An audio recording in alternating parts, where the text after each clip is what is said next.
Hello, welcome everyone to what should be a very simple tech setup, but has actually caused me hours and hours of nightmare. So we've passed the first couple of hurdles. I know that people could see the chat and I know that people could hear the music, but now hopefully you can see and hear me, Eliane.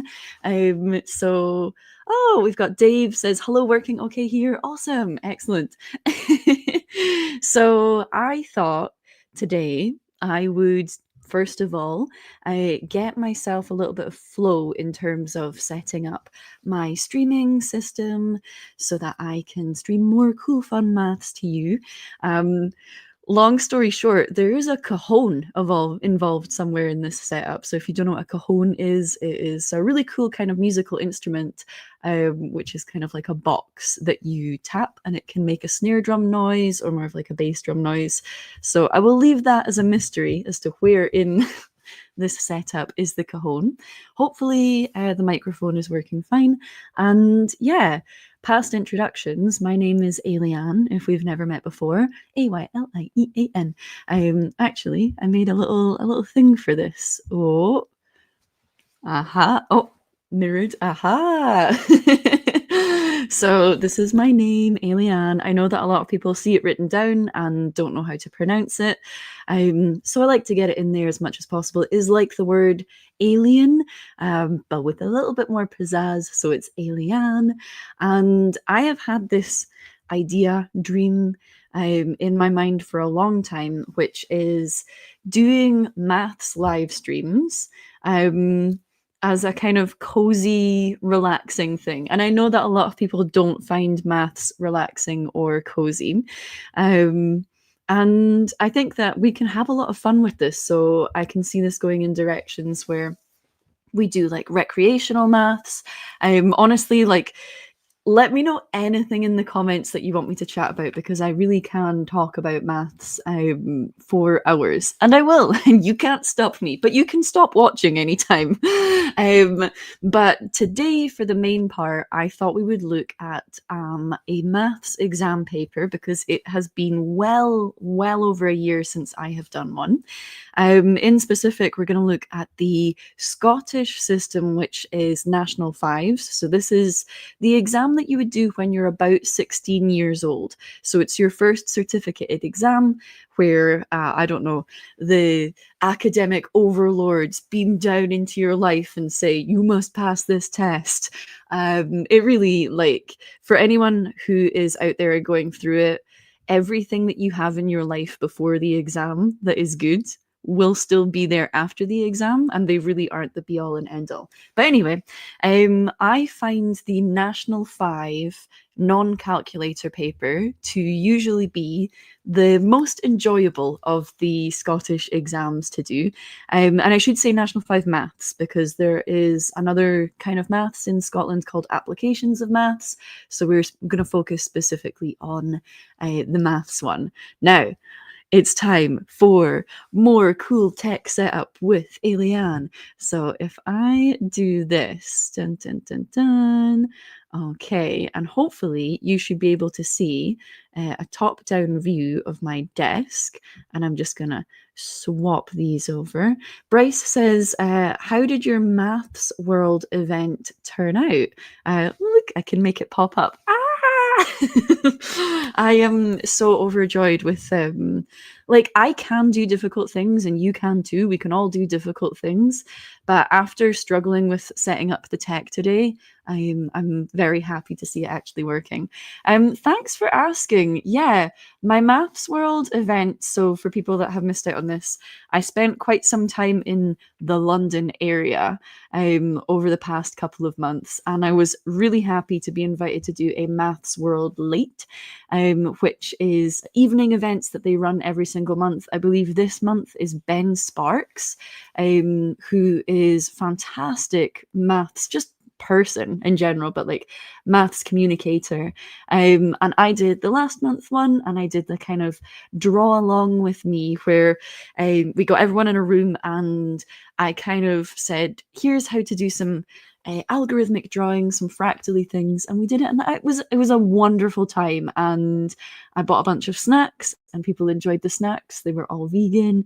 Yeah, it was really good. I enjoyed it. I hope the people that came along enjoyed it. And you are totally right. I should at some point do a version of that, but with the live stream set up now that we've got all of this going on. Woo! And Tröderwurst says, what is the tea of choice? This is not my tea of choice. It is the tea of teas that I had. So currently I'm on Time to Unwind because I thought that would be nice and cozy. My tea of choice would be, there's one called Sleepy. It's a mixture of chamomile and passiflora. And there's one that also has chicory root in it as well, which I love. But I'm going to replace, let me just do this. So I'm going to swap these screens over so that we've got the desk on big. Oh, hopefully. Oh, has that worked? Yes. Okay, cool. So the desk is on big, the tea is here.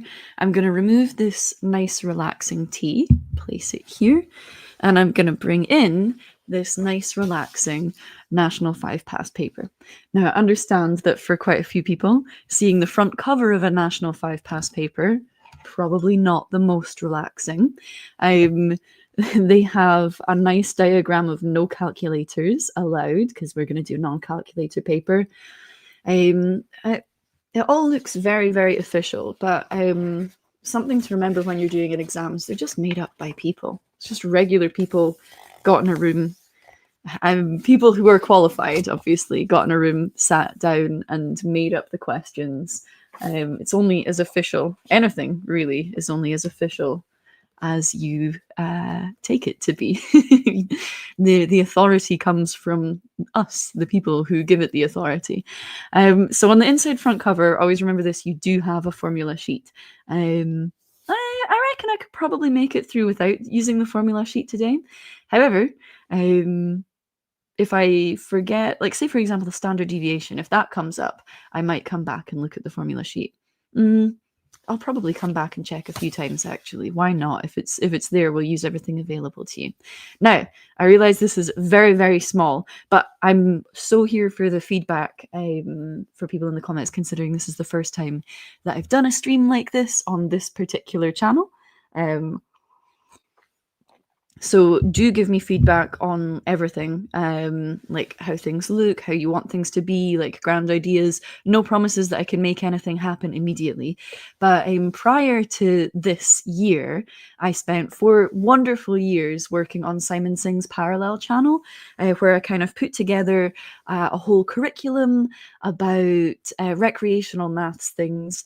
And then just for various reasons, mostly because I joined Matt Parker's tour, I couldn't keep doing that because it was like a very regular, but I would love to have that sort of feel like we had on Simon Singh's Parallel, where we're just doing cool fun maths things, but on my own channel, so that I because I'm sorry, I can't commit to like the 16 hours a week of streaming that I was doing.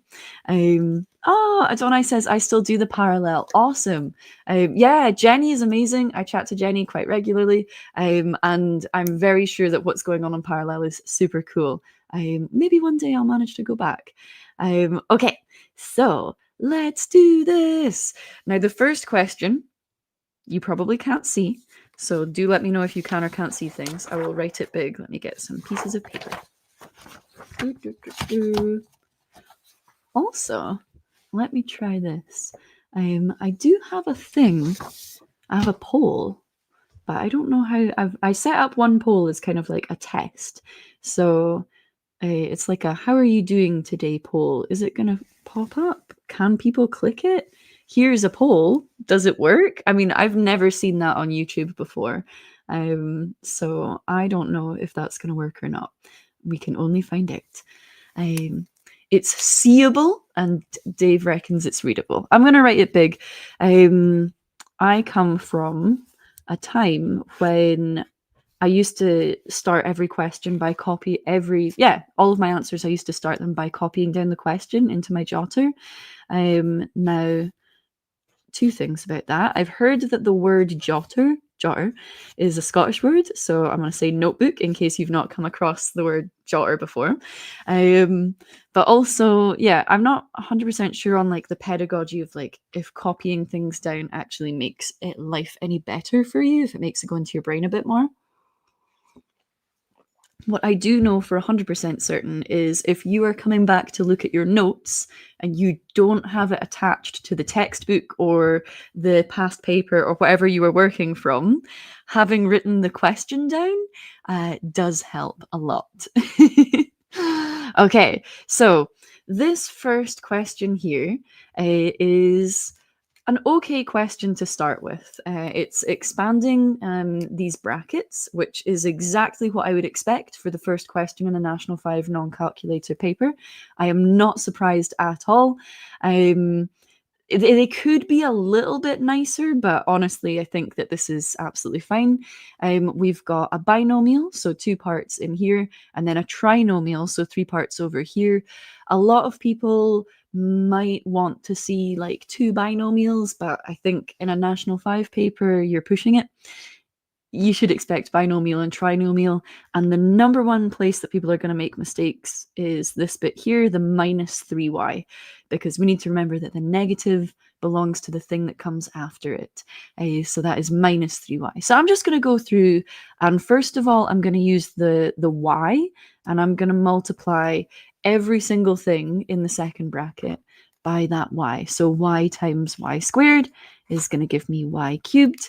Y times minus 3y is going to give me minus 3y squared. And then y times 2, positive 2, is just going to give me plus 2y. Feeling pretty good, feeling pretty happy. Multiplied everything by the y. Why not? Oh ho ho! If you didn't come here for terrible puns, I'm sorry, but it's also not going to stop. Okay, now we're going to multiply everything through by positive 4. So I'm going to get 4y squared minus 12y and plus 8. Okay, now this is a 3-mark question. I am fairly confident that the first mark will be for getting like 3 terms right, and the second mark will be for getting the other 3 terms right, and then the third mark will be for simplifying. So y cubed has no buddies. There are no other y cubed to go with it, so that's just going to be y cubed. Minus 3y squared plus 4y squared. So y squareds are going to go together. That's going to give me a positive y squared. Some people do score these off as they go. That's an option if you're ever in doubt and you're going to get confused. 2y, positive 2y minus 12y is going to give us minus 10y. And then we've got our plus 8 on the end. There are a multitude of different ways to do this. Some people use Windows. So when I was in school, I learned it through an acronym called FOIL. which stood for first, outside, inside, last.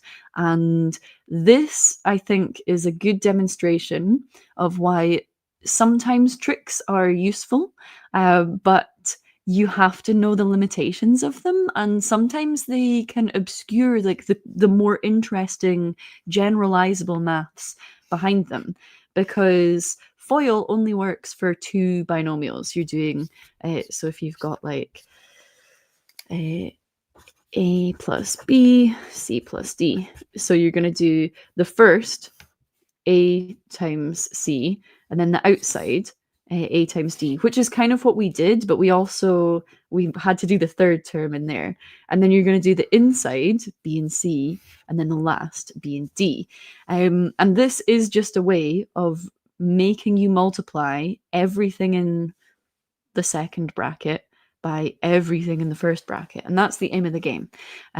Okay, cool. I'm happy with this. I'm happy that I've got 3 marks. I'm going to give myself a little smiley face. Yeah. Okay. I don't think anyone has voted in the poll. Does the poll work or does the poll not work? Because it would be good to know for like maybe in the future I could do maths questions on the polls. Oh, is there like some... okay, so there's some like lateral thinking questions going on in the chat. Your twins got different birth dates. Mine were 23 minutes apart from having that. Oh, one of my twin boys is 16 tomorrow. Oh, happy birthday. Cool. And good luck for anyone who's doing any exams. Oops, I've accidentally just shown the comment 3. Didn't mean to do that. 3 is a magic number though. Poll doesn't work for me. I can see it on the video only. See, that's what I thought. I kind of thought that StreamYard was lying to me, because StreamYard was like, oh, you can set up a poll. I was like, all right, I'll do that. And it was like, it works across all possible... well, someone's managed to vote in it. Someone who's doing awesome today. It was like, it works across all platforms. And I was like, I very much doubt that. Okay, back to the comments.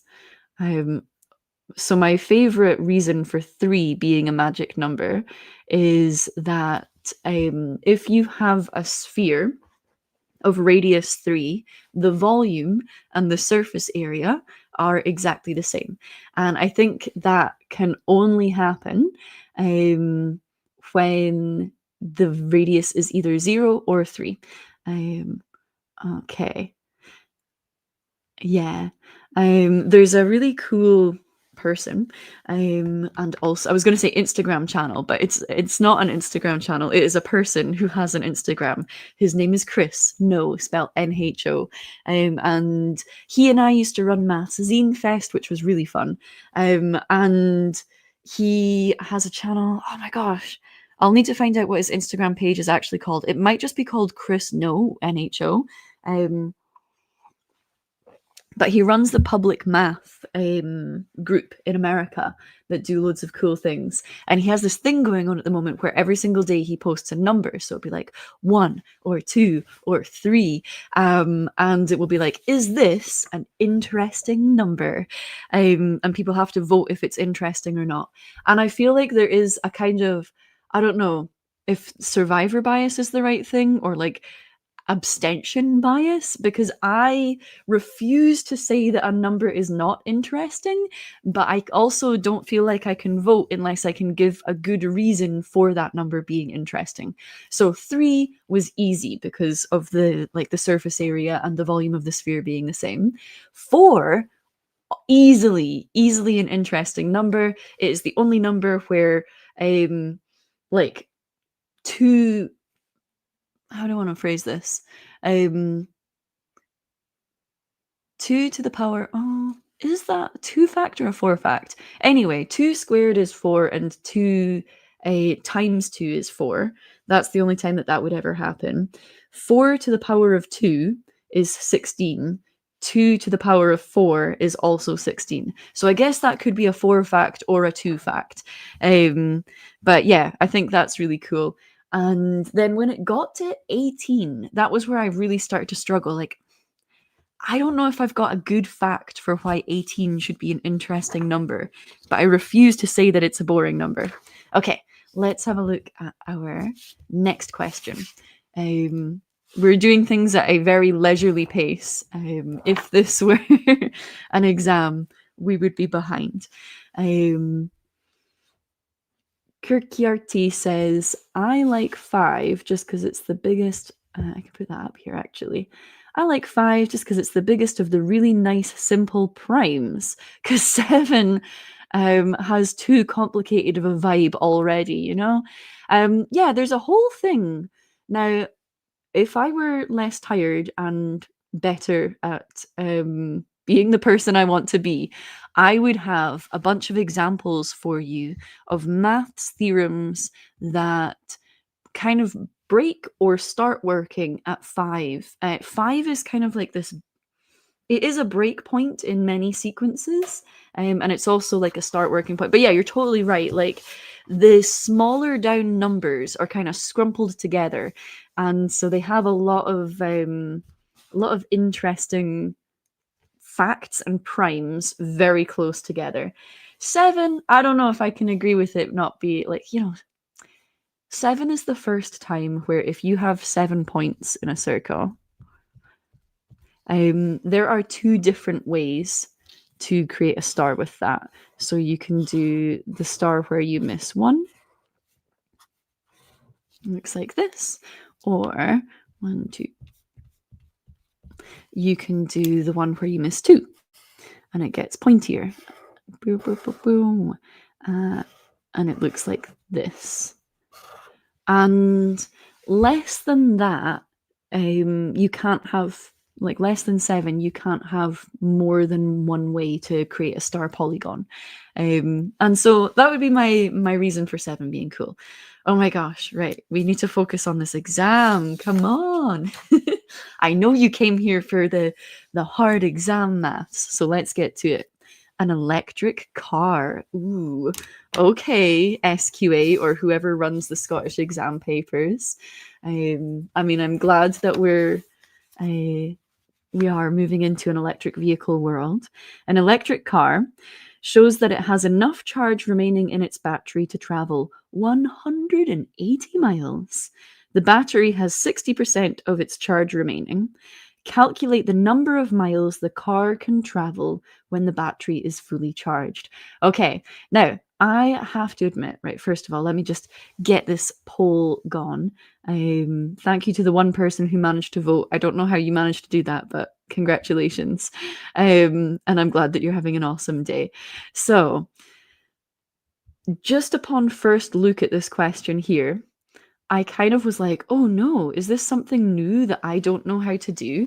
And then I have to admit that my brain was like, well, it's the second question of a National 5 non-calculator paper. So it's going to be a reverse percentages question. They really are that predictable. And I don't think that there's anything new going on here, but that's not to say that nothing like that could happen. So I'm just going to have a read through again. It's got enough charge for 180 miles and it's at 60%. So I can create an equation with that. I've already done it back to front from what I wanted. 180 miles is 60%. Okay, I'm immediately going to reverse that. 60% is 180 miles. So if it was fully charged, that would be 100%. So I just need to turn this 60% into 100%. Now, some people are using an X in there. That's also perfectly valid to do kind of like 60x is equal to 180 miles. I'm going to break it down into blocks here. So I'm going to do 10% by dividing both sides of my equation by 6. That's going to give me 20 miles. So 10% is 20 miles, and so 100% is equal to 200 miles. And a quick common sense check. If my car had a 200-mile range at full, and someone said, oh, what's the 60%? Would I expect that to be 180 miles? Yeah. Would I? No. Common sense check failed because 18 divided by, there we go. I was like, no, because 50% would be 100 miles. There's no way that's right. There we go. 300. Beautiful. I like that better. Of course, I was just modeling how to common sense check your answers. Ah, yes. I'm gonna give myself an A for method and then a C for actual execution. 3 points here, one for valid method, so that's like showing that you're gonna get your 10% by dividing by 6 on both sides. You probably get 1 point for actually doing the division into like 10% or 1% or whatever, and then a point for the final answer. Ding, ding, ding. Okay, right. Finally, we get to turn the page. Oh, thank you, non-stop coal pop. Amazing modeling of the mathematical error, very relatable and informative. Do you know what? Even before all of the tech problems, oh my gosh, I feel like I cannot keep talking about these tech problems because they're not going to be interesting to anyone, but I feel like I got dragged through a bush of tech problems here. But even before that, I was like, right, I'm going to sit down, I'm going to do a nice chill maths past paper. And I took stock of like where I was in my mind. And I was like, right, I'm really tired today, which means I'm definitely going to be more prone to numerical errors. If it was like, not to dunk on National 5, but if it was a harder paper, I would be worried about like maybe making some actual maths errors or needing to look things up. But definitely, I knew going into this that I need to watch for numerical errors. Okay. A restaurant recorded the waiting times to be seated from a sample of its customers. The waiting time in minutes of 10 customers were blah, blah, blah, blah, blah, blah, blah. Excuse me, hiccups. Calculate the median and interquartile range of the waiting times. Okie dokie. Flip this paper upside down. I know for next stream I'm going to have to cut all of my A4s in half because you can't see the full A4. And hello to anyone who has joined my channel because of Matt Parker's recent video on A4 paper that I like very, very briefly featured in. That was a very fun video to work on and think of some of the maths behind. Okay, so we're doing median and interquartile range. So the median is just the middle number, and the trick here is that they have to be in order first. That would be the trap that a lot of people are going to fall into in this exam. So let's put them in order. We've got 2, we've got another 2, we've got a 4. I don't want to mark the paper. This is going to be really hard, but because normally I'd be scoring it out as I go along. We've got a 5, we've got a 6, we don't have a 7, we do have an 8. No 9, no 10. I think the next ones are just going to be 15, 18, and 20. Okay, 1, 2, 3, 4, 5, 6, 7, 8, 9. I'm missing one. Where is it? 14. Let's put a little 14 in here. Cool. Now they are in order.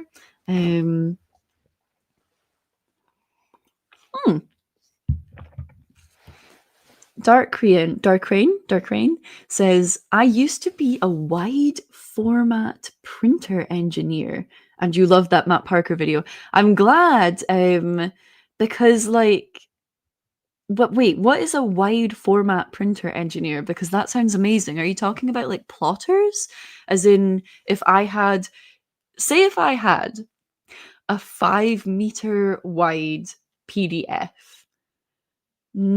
let's go like 5 by 1 meter, asking for me, would you be able to print a 5 by 1 meter PDF? Is that the kind of thing that you did? And Nonstop Cool Pop saying half A4 will be the A5. Yes, absolutely. And Adonai is also absolutely, I think you've got the answer already. Plotters use A0 or bigger paper. Okay, cool. That's a really cool thing to go into. All right, we need to find the middle number here. There's 10, so there isn't going to be an actual middle. 10 divided by 2 is 5, so I'm going to have 5 either side. 1, 2, 3, 4, 5. So it's going to sit in here. 1, 2, 3, 4, 5. So I got 5 to the left of me, 5 to the right. Here I am with the median. Going to be in between 6 and 8, which we know is 7. There is like a format way to do this, which is just like add up the number either side and then divide by 2, which I've always taken as doing the average of the numbers either side. But when you're asking what number is in between 6 and 8, I think you know it's 7. Just for the fun of it, for the maths of it, because if there were ever people to do the fun of it, we'll do it. 6 plus 8 is 14, divided by 2 is 7. What? The crowd goes wild. Oh my gosh, it worked. Okay. And for the interquartile range, that is going to be, so the median is Q2. And we basically just cut our data there. And for Q1 and Q3, we're going to find the medians of like the lower half and the medians of the upper half. Now, because they have 5 pieces of datum, data is the plural. Then there is going to be like an actual middle one. So Q1 is going to be 4 and Q3 is going to be 15. Now, having marked the National 5 Maths past paper before, I know that they can be real, like the what do I want to say? The politically correct kind of part of me wants to say sticklers, but the actual version of me wants to say buttholes. They can be real butts about this particular question and how you label it. So if they ask for, oh my gosh, if they ask for an interquartile range and a semi-interquartile range, you gotta really, really make sure that you label them properly. If you work if you work it out and you label it incorrectly, they will not give you the mark. If there's any ambiguity about your labeling, they probably won't give you the mark. So the interquartile range is going to be the upper quartile, Q3, minus the lower quartile, Q1. So that is 15 minus 4. One thing that I do know, and I really hope that they're still doing this, is usually if you mark Q1 and Q3 on your diagram, they are happy to take that as evidence for you knowing what Q1 and Q3 are. If I were being like a proper maths teacher person, I would tell you that as soon as you see this kind of question, you want to do a 5-figure summary, which is just L, Q1, Q2, Q3, and H, and then like list them out. So the lowest number is 2, Q1 is 4, Q2 we worked out is 7, Q3 is 15, and the highest number is 20. And I'd make like a little 5-figure summary at the side for me to work from. Gosh, this is terribly laid out. Sorry. Okay. That's 11. I feel comfortable with that. I am almost 100% certain that if you then worked out the semi-interquartile range, which is just half of that, that they would not give you the mark because the question asks for the interquartile range. If you labeled it SIQR, there is maybe a chance that they might still give you the mark as long as this one was labeled interquartile range. I don't know. All I know is that they can be real butts about how you label this question and where the marks come from. So 3 marks. 1 will be for working out the median. 1 will be for working out Q1 and Q3 and some sort of evidence of that. And then 1 will be for the interquartile range. And there will probably be a bunch of notes in the marking scheme about whether or not you get the mark if you then go on to write what the semi-interquartile range is. But that's just a case of reading the question. Ooh, that paper noise was horrible. SIQR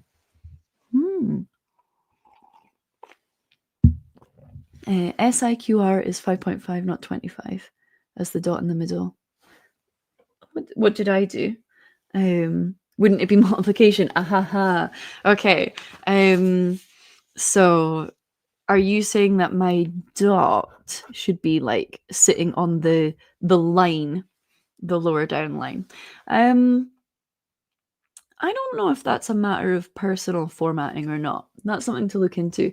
Almost nobody at this level, National 5 level, uses the dot for multiplication. I'm in the UK. I know that a lot of countries on like mainland Europe, because I refuse to talk about the UK as not being in Europe, like continent wise, we are in Europe. But I know that a lot of countries in mainland Europe will use the dot as multiplication. Um, I think that a lot of maths is to do with communication, and people would know what you mean. Like, nobody's going to look at SIQR and be like, 5 times 5, 25. That would be very like non-contextual. That would be kind of like, why would you do that? So yes, I think that this is okay, but um, I've just always used the dot. As they don't like times. Yeah, but you've been told not to use it in exams. So what would you do for a decimal in exams? Oh, people from like not English speaking countries use a comma. Right. This is totally cool because one thing that I love about maths is it is the maths part works across languages, but the notation part does not necessarily work across like time, languages, different places. So there are different formats which make kind of like a difference to how people think of things in different countries. So for me, seeing a comma, um, the only time that I would normally see a comma is in between things like the tens of thousands column, like in between each three columns in place value. Using a comma as a decimal point is very unusual to me, but I know it is entirely normal to a lot of people. And using the dot as the multiplication sign is normal to me when I'm doing like university maths, but not at all normal for high school maths in like Scotland or the UK. And actually when I moved up to university as like a child, and I started using the dot for multiplications, I hedged my bets for the longest time. So I used to basically do like a very tiny multiplication sign. Um so tiny that it could be a dot, and then you look really close and you're like, oh, it is a multiplication. Um what are the other things that people do differently across countries? Whatever you call a square root, that'll be different depending on where you're from. Surds for people in the UK, but shout out to like radicals for Americans and just roots for a lot of people. Um, I should say the square root specifically of non-square numbers is surds, because obviously root 4 is just 2, it's not a surd. Okay, obviously. That is something that I tried to like fling out of my lexicon when I was a teacher, is using the word like obviously, because almost nothing is obvious. Okay, a cafe also recorded the waiting times to be seated from a sample of its customers. The median waiting time at the cafe was 5 minutes and the interquartile range was 12 minutes. Make two valid comparisons, comments comparing the waiting times at the restaurants and the cafe. This is consistently the worst done question in every single National 5 exam paper. And I hate it so much that I might not even do it. Okay, first of all, let's compare the means. So I threw my piece of paper away. The mean was 7, right? So the main things that you need to remember in answering this question is it's asking for two comments. So you need two separate comments, one which is going to be about the mean, one which is going to be about the interquartile range. This one isn't the standard deviation, as sometimes it is. So two separate comments about that. The second one is they have to have context. So you have to mention the waiting times, you have to mention the restaurant and the cafe. So if it's not in context, if you just say like, oh, the mean was less, no marks for you. So I would want to say something about, so the mean waiting time. Oh my gosh, I'm not writing this all down. The mean waiting time in the cafe was less than the waiting time in the restaurant. I'm going to score this out because what they actually want to hear is they want you to hear on average. And that's how you compare the means. On average, the waiting time. Just scowling. Thank you, Bryce, for reminding me it's the median, not the mean. But it's still on average, which is a good point as to why, like, when things say on average, you should ask which average it is. But on average, the waiting time in the cafe was less. Okay, but the interquartile range was 12 minutes. So they've got like a bigger interquartile range, which means the results are less consistent. There's more, like, the data is more spread out. By like 1 minute though, which is very little. But I would say something like, on average, the waiting time in the cafe was less. Maybe you want to stick than the restaurant. Than the restaurant. I'm not writing all this. But the waiting times in the cafe had more variation, or the waiting times in the restaurant were more consistent because their interquartile range is less. But the important part is it's two separate comments, and you have to put them in context. Okay, this is probably the most like playing to the game question in the National 5 maths past paper. Moving on. Oh, Kortoth, PhD student here. It's nice to see someone else having fun with maths. That's just like what we're all about. Do you think, now, here's a challenge for you. Do you think you could give us a TLDR on what your PhD is about? I assume it's something mathsy, but maybe not. But yeah, like in a couple of sentences so that I can put it on like a comment on the screen. What is your PhD about? That's very cool. Okay, woohoo, back to just actually doing an equation, which I love all of the maths, but I love some of the maths a little more than others. I'll write it big for everyone who can't see. So we've got x plus 8, it's an inequality, is less than 3 x minus 2, excuse me, plus 20. Do you know what? All of the stress from earlier today has almost fully melted away with just, I'm only on question 4, but just doing some nice maths is really like getting my stress down. Kortoth says, I am in maths, TLDR incoming. Oh, are you actually in a maths class right now? Like, I know that there's different time zones. Considering the sample size, does a difference of 1 really matter, from Bryce? I would say if this were to be actual statistics, no. No, not at all. So like, this is a throwback to the previous question where we're looking at the cafe. We've only got 10 pieces of data, and we're saying that like the difference in the interquartile range was 1. No. In actual terms of doing any sort of like, if you were running a cafe or running a restaurant, you want to sit for like the whole day, maybe even a week or something, and do these sort of things. But in the National 5 exam, I think only once in my life have I ever seen them say, it's basically the same. I'm really interested to see how those exam marking schemes come out. With the difference of 1 minute, they might maybe actually take like the cafe and the restaurant had similar consistency in their waiting times or variation. I live in Poland, and there was some weird notation for series, but I can't find it now. No, but also what annoys me is that fairly recently teachers in high school are told to teach. Oh, comment not finished. I was like, I think you should be happy that teachers in high school are told to teach. I would love if teachers just got to teach.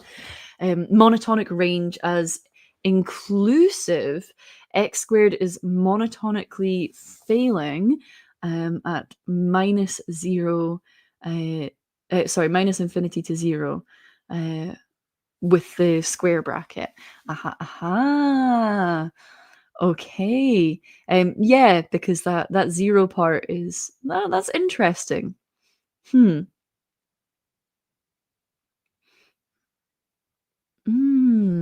Okay.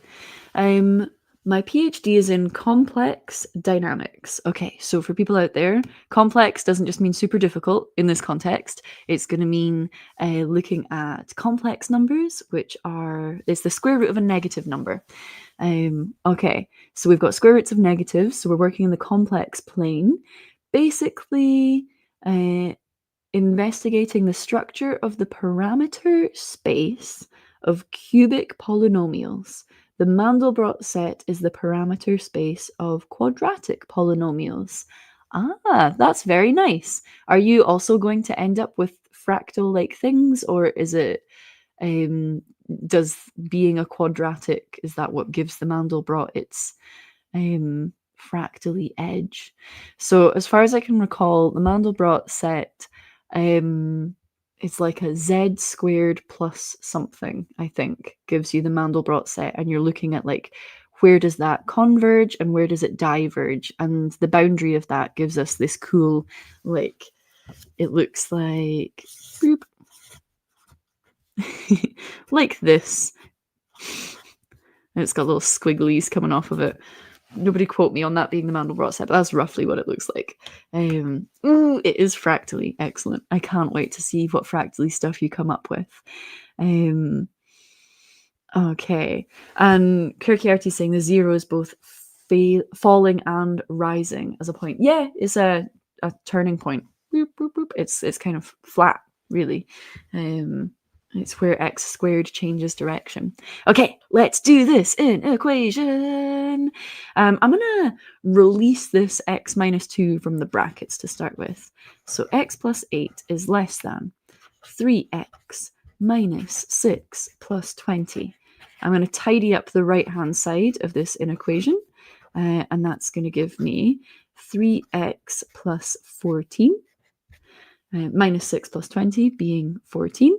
And now I'm going to take away 8 from both sides. So that's going to give me x is less than 3x plus 6. And I'm going to take away 3x from both sides, which is going to give me minus 2x is less than 6.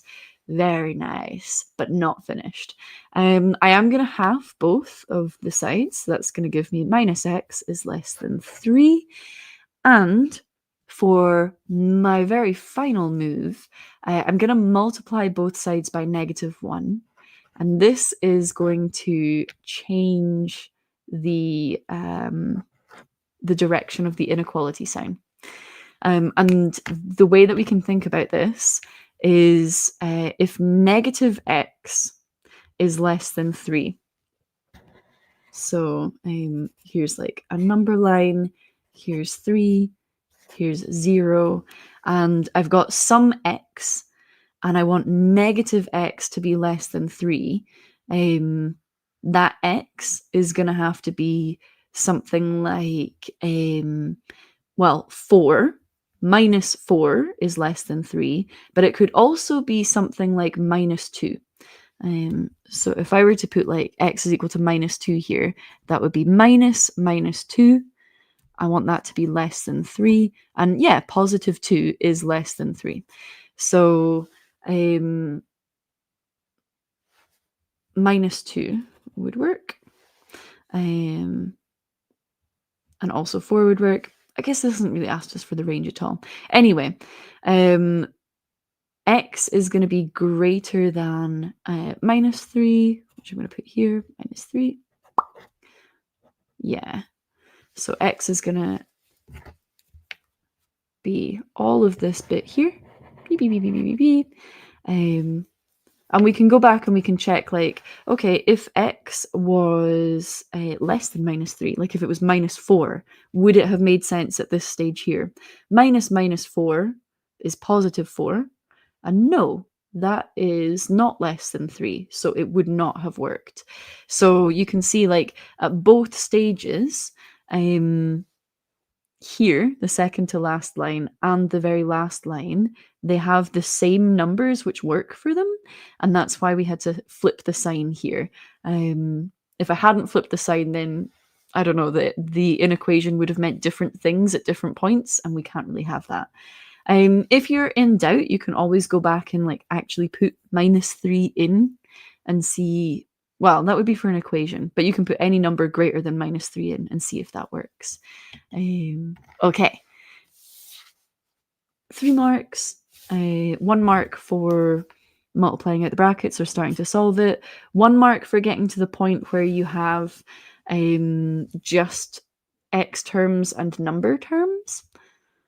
And then 1 mark for your final answer. Cool. Okay. I see some fractions coming up, which I'm looking forward to. Let's go. Sam, which is an incredibly common name for people who do maths. I imagine there will be someone at some point who watches this video called Sam. I know multiple Sams of like so many different genders who all do maths. So shout out to all the Sams in maths. Okay, Sam walked 2 3/4 miles to a park, then walked a further 1 2/3 miles to a shop. Calculate the total distance that Sam walked. So that's 2 3/4. This is a very, very nice question. For a National 5 exam, it's just adding. And by the point that you've written this down, you've already got a mark, because I can guarantee you the first mark is going to be like knowing what sum to do.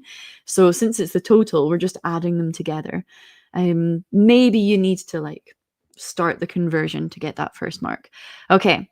Because it's adding, I'm going to go rogue. I'm going to add the full parts and then just deal with the 3/4 plus 2/3. Okay, to add fractions, I need them to have a common denominator. In this case, I'm going to make it 12ths because the lowest common denominator, what's the word that I want to say? Lowest common multiple of 3 and 4 is 12. What did I have to times the 4 by to turn it into 12? 3. So I'm going to do the same thing at the top of the fraction, and that's going to give me 9. What did I have to times the 3 by? 4. So to create my equivalent fraction, I'm going to times this by 4, and that's going to give me 8. And you can just check, like if I simplified 8/12, it would give me 2/3. They are equivalent. And now that they've got the same denominators, I can go ahead and add them. And that's going to give me something which is over 12. So 17/12. 3 17/12. Which I'm not going to leave it like that, because 12/12 is 1 whole. So that's going to give me 4. And what's left over from those 12/12? 5/12, which can't be simplified. That seems good to me. And I think I'm happy on my arithmetic on that. Boom, 2 marks just for adding fractions. What level / grade is this exam for? This is a National 5 paper, which is roughly equivalent to GCSEs, if you're used to that. It's the first exam that you do in Scotland, so you're about 16 years old.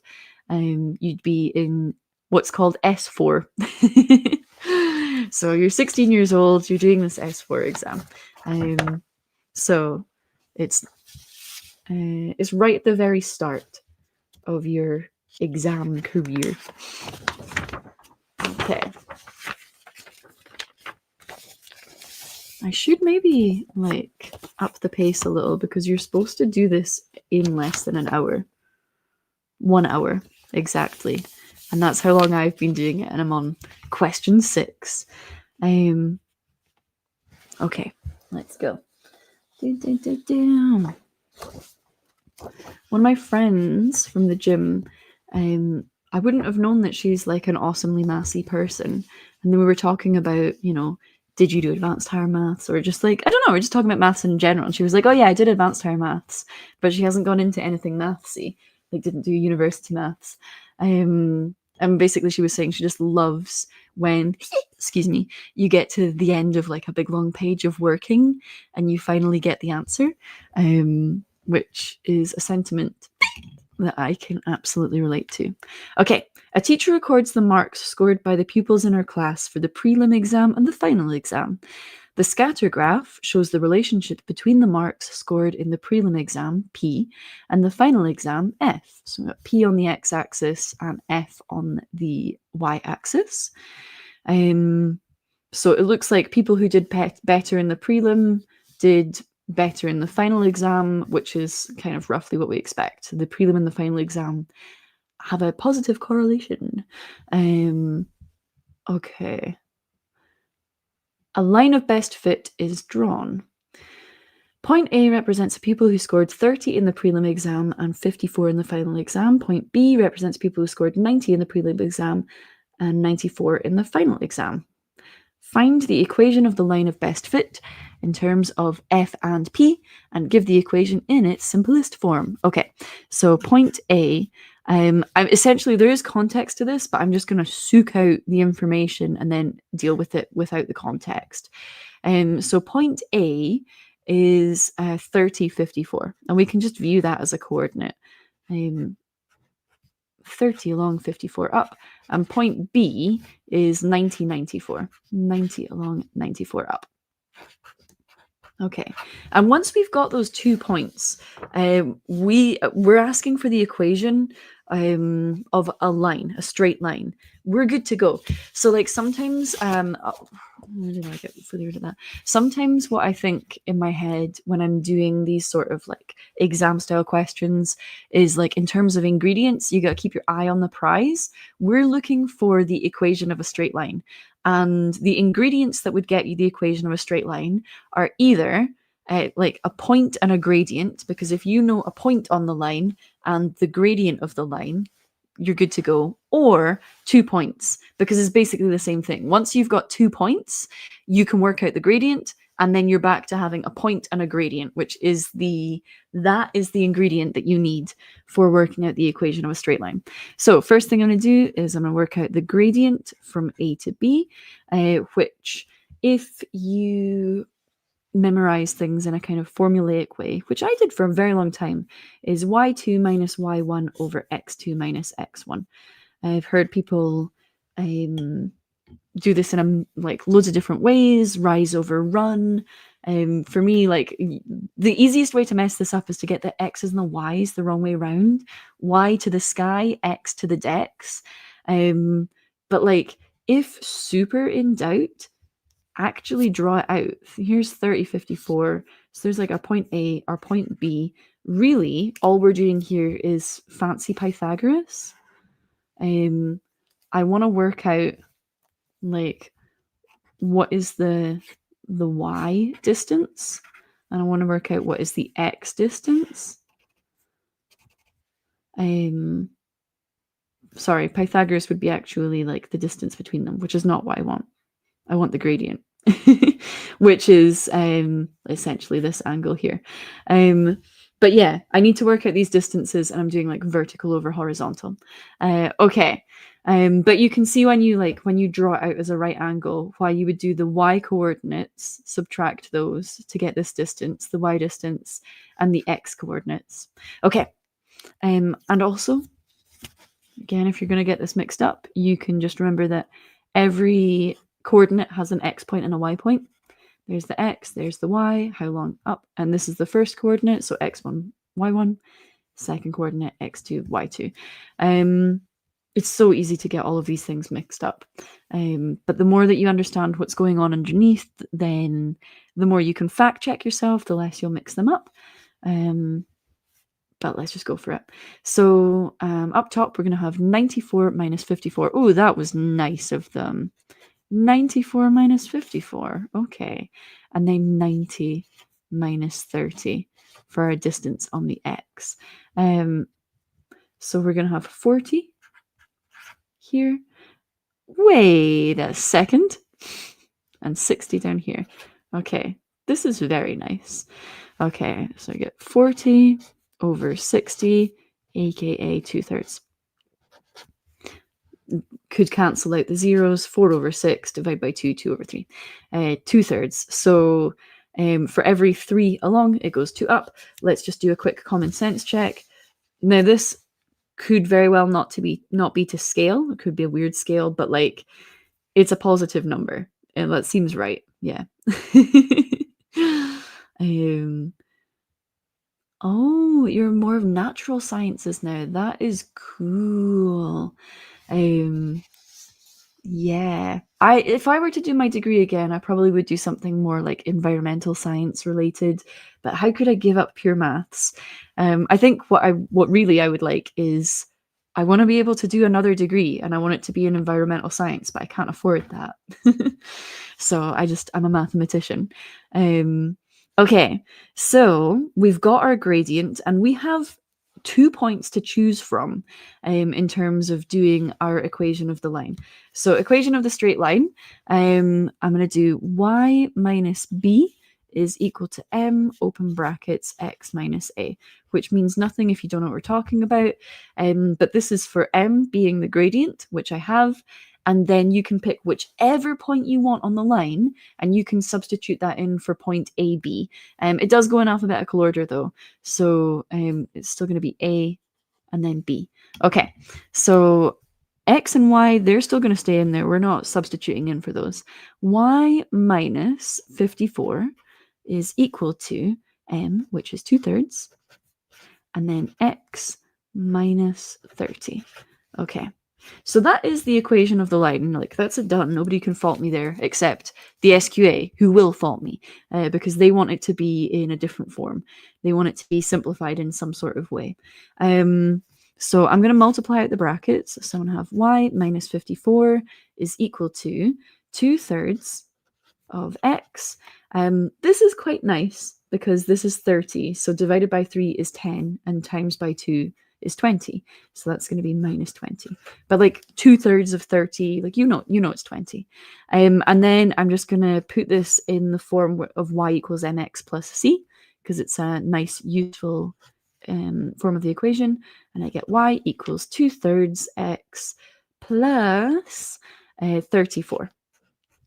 Okay, and I like the y equals mx plus c form of the equation better than like the y, like ay plus bx plus c equals 0, because I can read straight off of it. This is the gradient, and this is the y-intercept. And then I can look back and be like, does that look about right? Yeah. It's got a positive gradient, so it's going up the way from left to right. The y-intercept, like there's no scale on this, so I can't possibly say like if that's looking right or not, but it doesn't look like it's gonna like crash into being a negative y-intercept. So yeah, I'm happy with that. And if I was like really uncertain, I could take the point that I did not use. Oh, sorry. The point that I did not use, which was our 1990. Oh my gosh, how far away is it? Come back on. Come back. Come back. 1994. I'll take that point that I didn't use. And let's just slam that straight into this equation and see if it works. So I'm saying that to get y, which is 94, I should be able to put in 2/3 of x, which is 90, plus 34. 2/3 of 90 is 60, plus 34 is equal to 94. And yes, I do know that if my x coordinate is 90, my y coordinate is 94. So I've like gone back and checked it. I can know in the exam that I am definitely like getting this right, because I can substitute back in one of the points, and I've proven that my thing works. What I will say though is, if you do that in the exam, make sure it doesn't look like part of your actual answer, part of your working or whatever. Put it in a bubble to the side, put it on the back page. But yeah, like that is my final answer. And I want to make that really clear to the examiner. Now, Kurtoth says, I call these basic sanity checks, and it is so good to have basic sanity checks, but when I read that, I misread it as salty snacks. And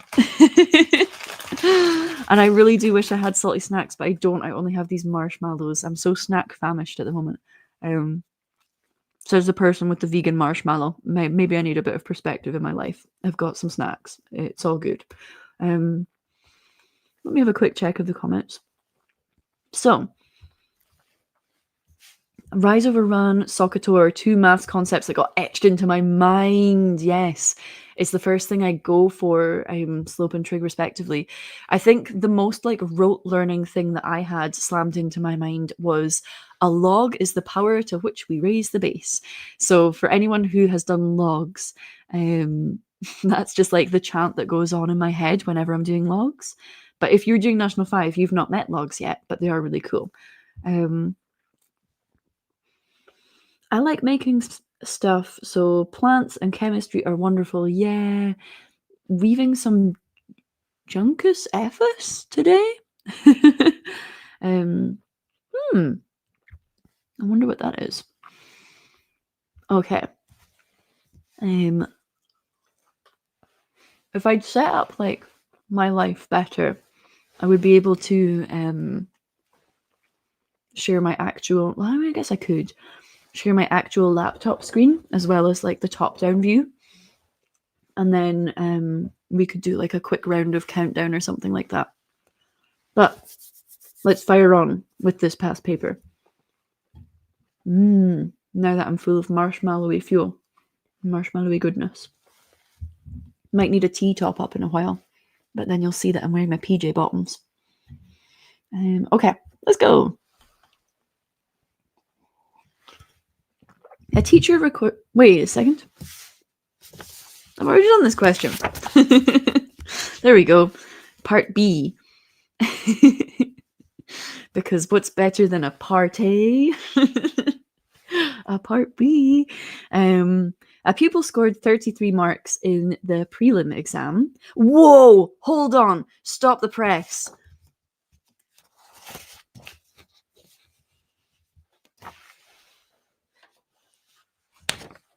I would not have gotten all of the marks in this question.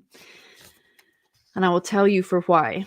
It says very clearly right here, find the equation of the line of best fit in terms of F and P.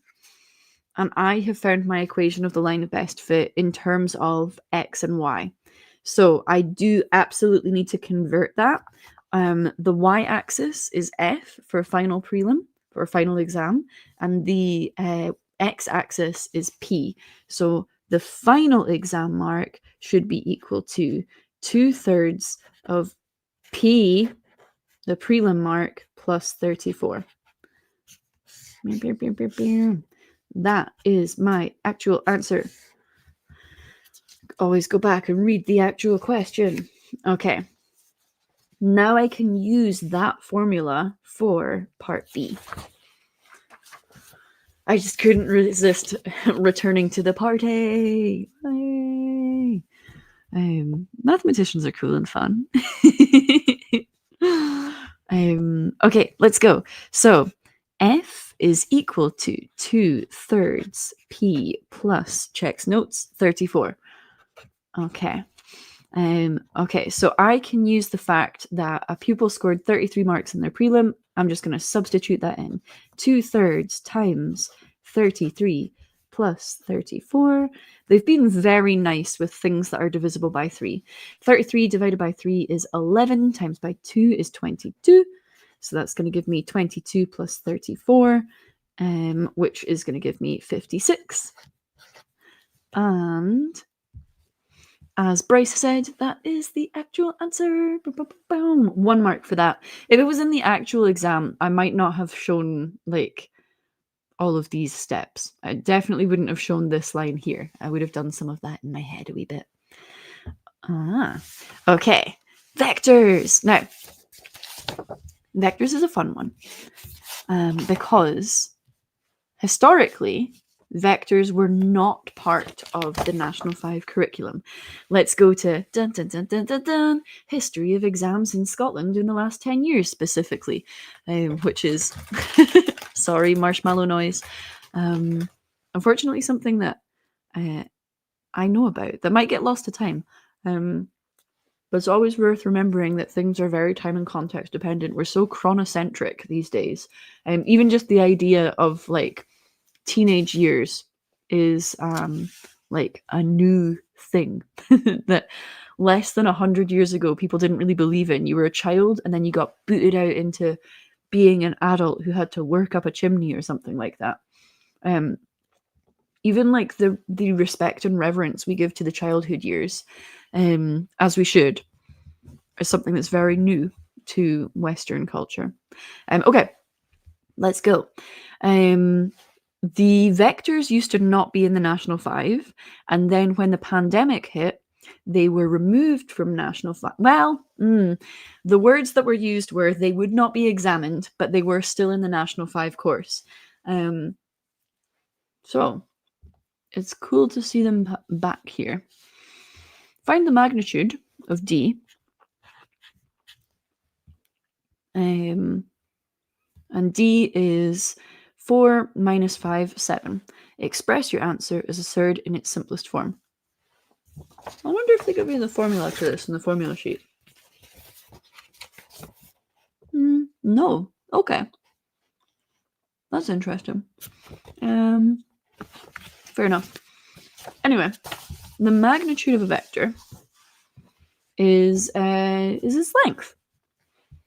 Cute little length. So if you had a two-dimensional vector, very similar to the diagram that we had last time, you would just be doing Pythagoras. So say this was the vector. It's going to have to be a positive vector. What's a surd? A surd is a square root of something that is not a square number. And again, this is like a very British term. Okay. So if you had a two-dimensional vector, which I'm going to put an arrow on because we're saying this is a vector, say this is like 3, 1 or something like that. The magnitude of that vector, let's call this vector U, the magnitude of that vector would just be Pythagoras. So you would do the square root of, and then whichever order you want, really, 1 squared plus 3 squared. The super cool thing about Pythagoras is if you want to kick it up into another dimension, you don't, let me actually finish this. Root 10, the factors of 10 are 2 and 5, and neither of those is square, so that's just it done. The super cool thing about Pythagoras is if you want to kick it into the next dimension, you ain't got to do anything to it. It's like, it's good to go. You just need to put an extra number on the end. So the fact that this is a 3-dimensional vector doesn't change the method at all. We're just going to do the square root of 4 squared plus minus 5 squared plus 7 squared. That's all it is.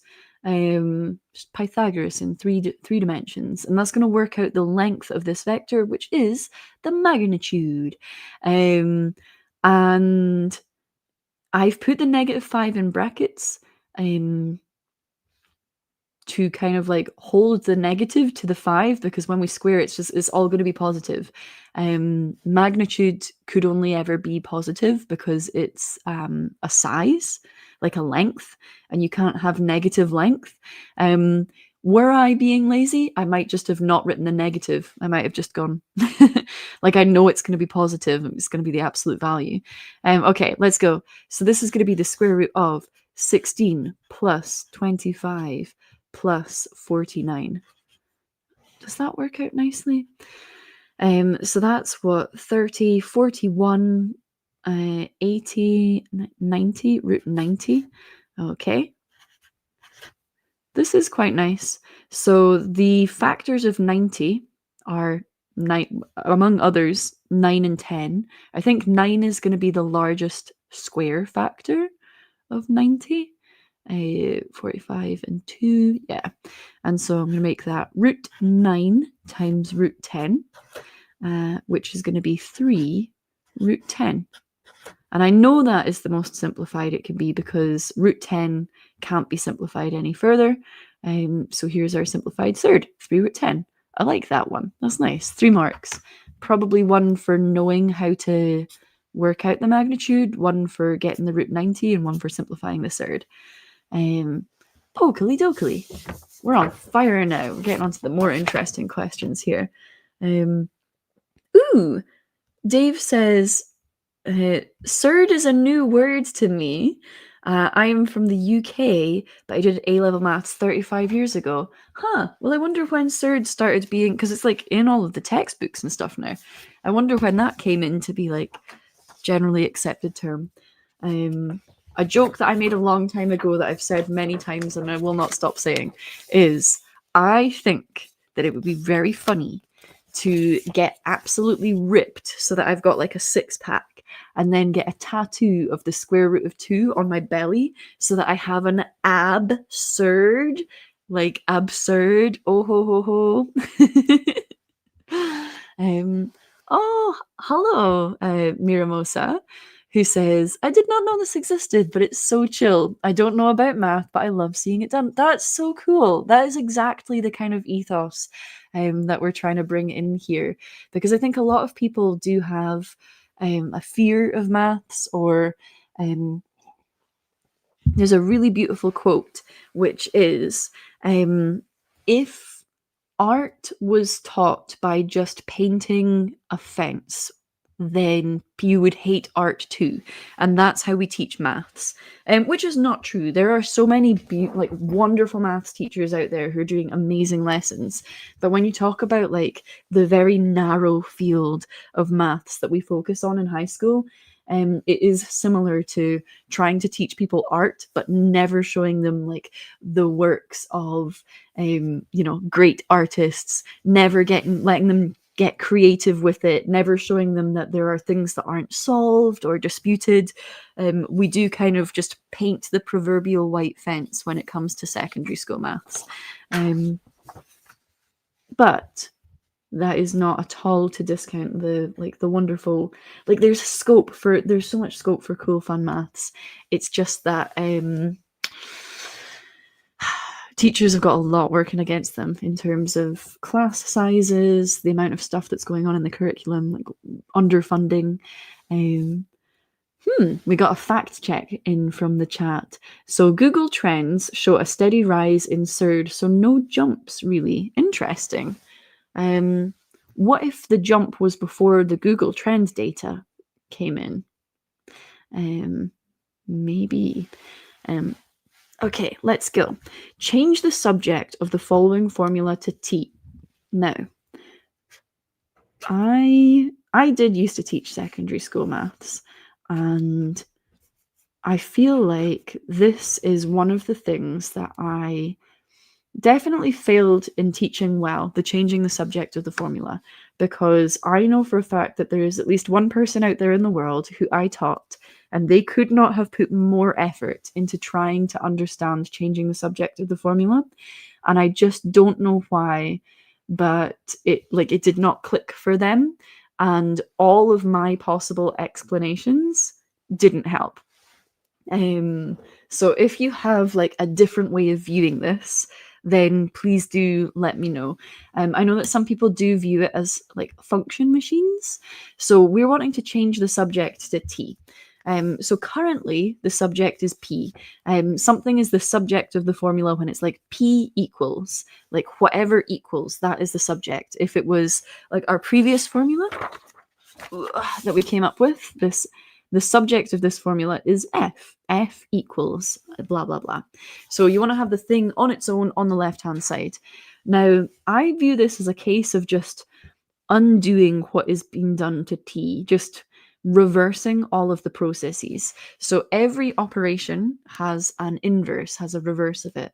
So the opposite of add is subtract. The opposite of times is divide. And the opposite of square is square root. And I think that's all the opposites that we would need for this one here. But yeah, like the opposite of exponentials is logs. Like there are other cool ones. So we're just undoing what's being done. I think that's the order of operations that throws people, because when you're undoing things, you have to undo them in the reverse order. And you will probably have been taught order of operations in something along the lines of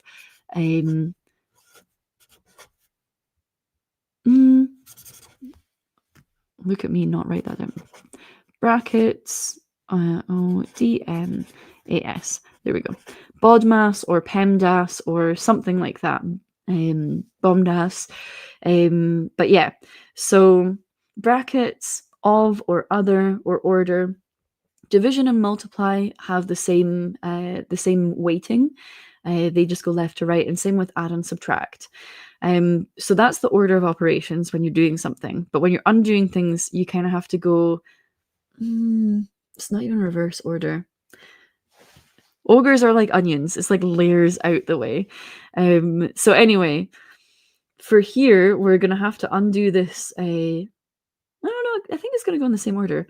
We're going to have to undo this square root here, because that's kind of holding all of these things together.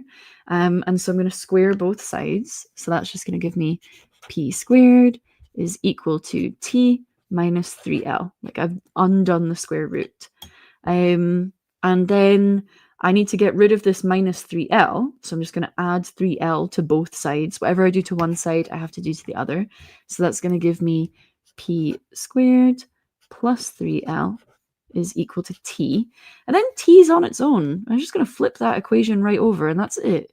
T is equal to p squared plus 3l.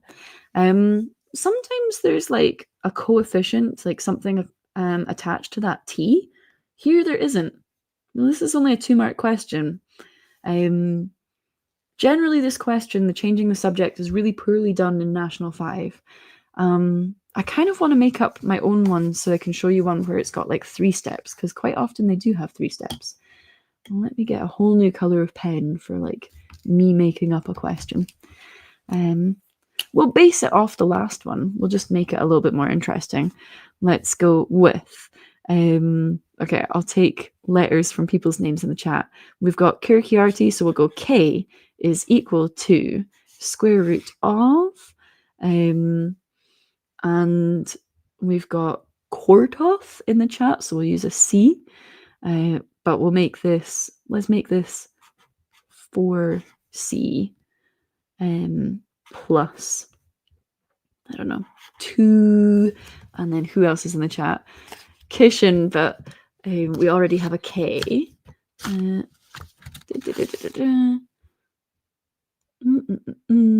Bryce, we'll give you a B. Okay, an altogether very normal looking thing. And let's change the subject of the formula to C. Let's go. Okay, so first thing I'm going to do is square everything. K squared is equal to 4C plus 2B. Then I'm going to get rid of the 2B by taking away 2B from both sides. So I get K squared minus 2B is equal to 4C. And then I need to get rid of this 4, which is multiplying the C. So I'm going to say C is equal to K squared minus 2B divided by 4, but it's the whole thing. I want the whole thing to be divided by 4. Check that I can't do any sort of simplifying with that. No, that's fine. That's it. That would be 3 marks.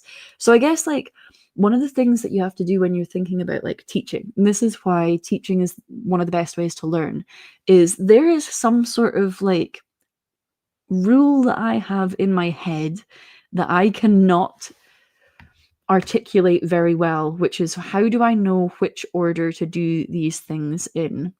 And I know that I have to undo the square root first because they're all kind of trapped in there. And then I chose to take away the 2b. But as long as I'd done it correctly, I could have divided by the 4 at that point, and I should still have got the same answer. So if I went from here and I did like K squared over 4 is equal to C plus, and then 2B over 4, which would be B over 2. I'm going to keep it as 2b over 4 for a reason that you'll see in a second. And then I took away this other term, like take away the 2b over 4. I would end up with k squared over 4 minus 2b over 4 is equal to c. And I would still once again end up with c is equal to k squared minus 2b over 4. So I could have done those two steps, like the subtract 2b, like I could have done the subtract and the divide in whichever order, as long as I'd done it properly. But there is no, oh, sorry, that went off the edge. But there's no way that people are going to reliably do that divide correctly. So if I was teaching this, I want them to do the takeaway part first and then do the divide. But it could be done the other way. I don't know. I need to get better at teaching changing the subject of the formula. One thing that some people do is like a function machine. So they'll be like, oh, what's being done to the t? So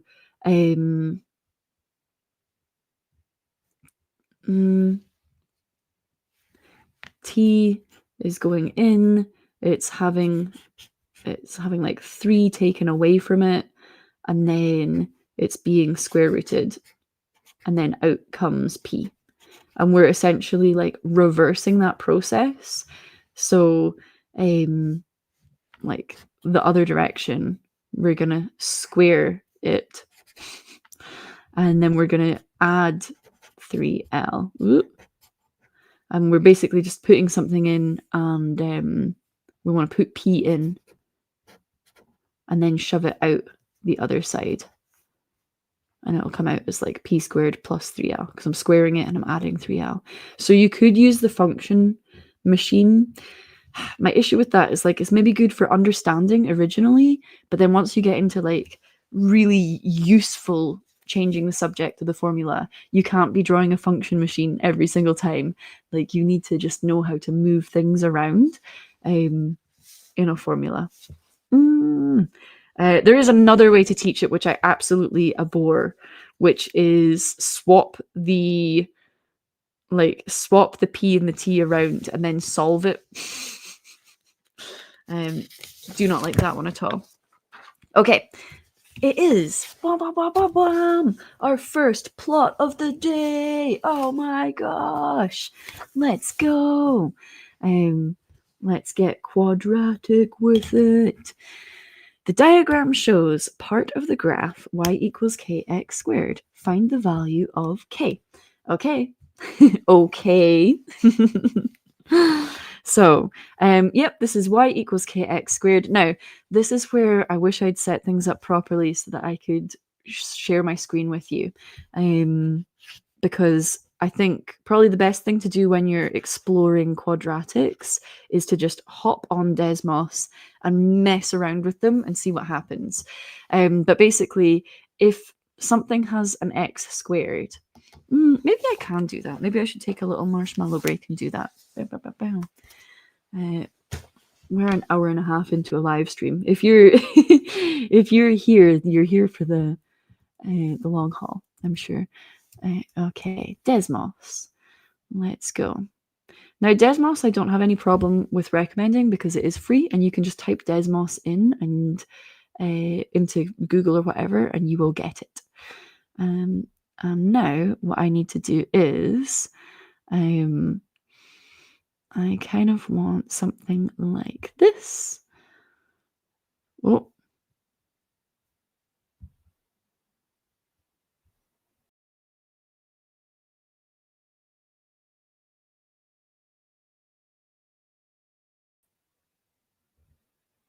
Hello, it's me working on the tech.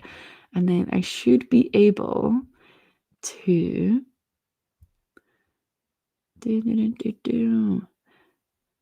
there we go. Share the Desmos part. Okay. Is that working?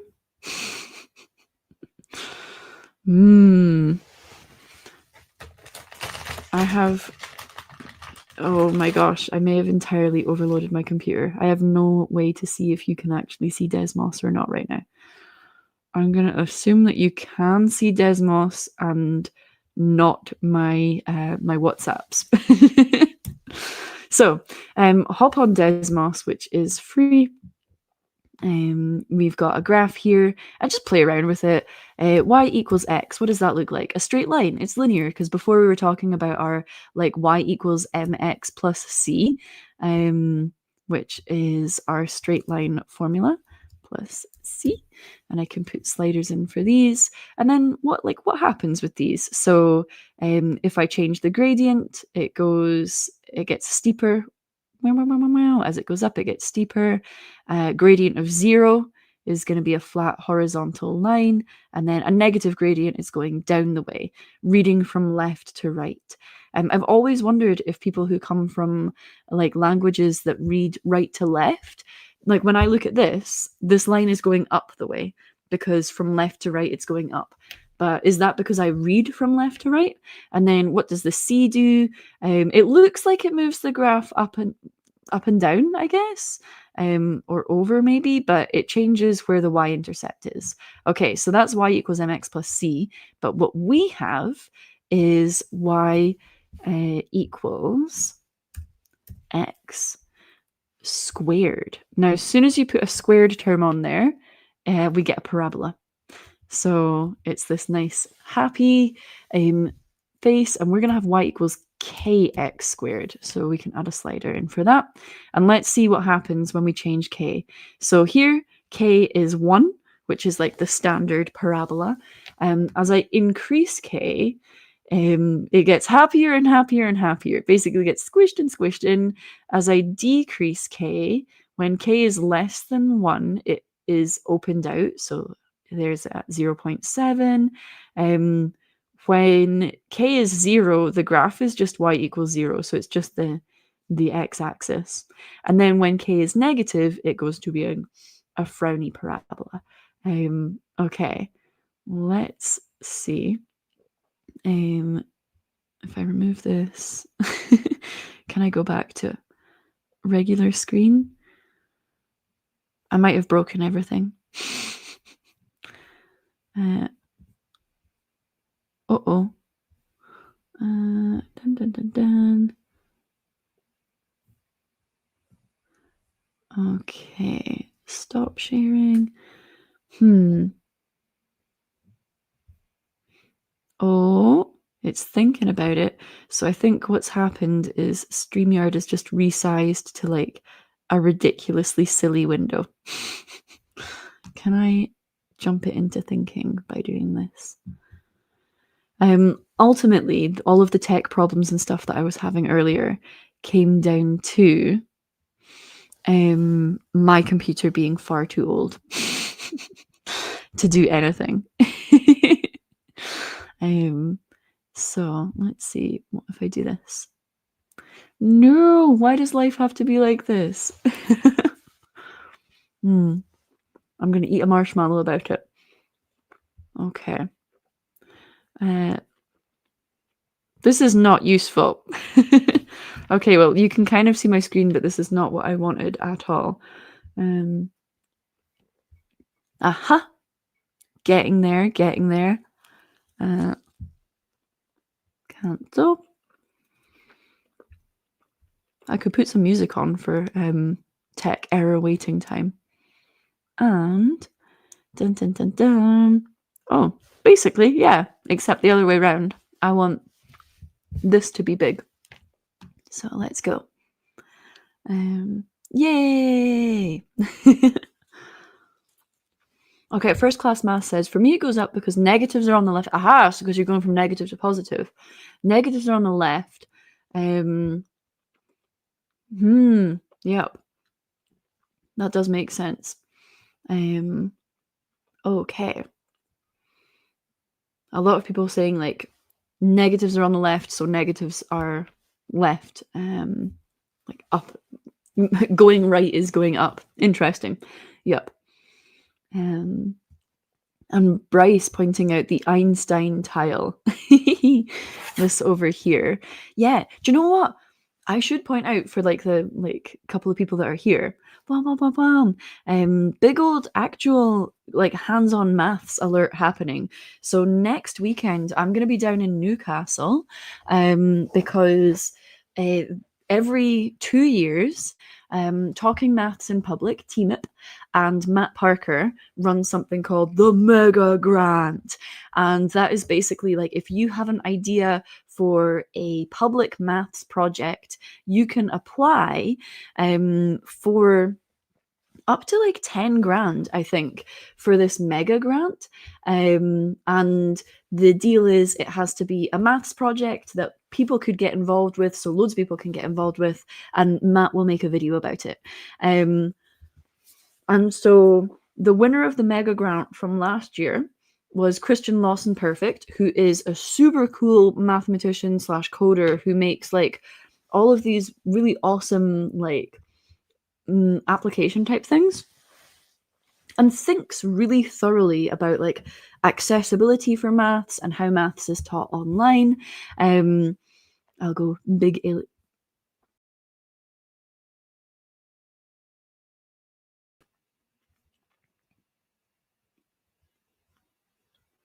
I know how stuff works. But yeah, I thought I'd go big alien while I'm chatting. But yeah, so Christian thinks a lot about like accessibility, like disabilities and how people overcome them for maths, which I think is always really interesting to think like, how would learning maths change if you were deaf or if you were blind, or if you were dyspraxic?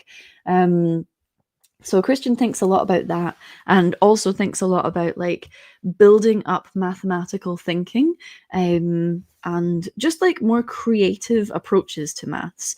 So Christian's mega grant project is we're basically going to go to Whitley Bay in Newcastle on the 6th and 7th of June, and we're going to have these stamps which are shaped like aperiodic monotiles but a bit squigglier. They're the Spectre, which I do have a cookie cutter of in the kitchen, which I could run through and get, but then you will see that I'm wearing PJ bottoms. But yeah, so we're going to do the Spectre, and we're just going to stamp that into the sand on Whitley Bay Beach and make some sort of like really cool aperiodic tiling. I think it's going to be chaotic in more ways than one.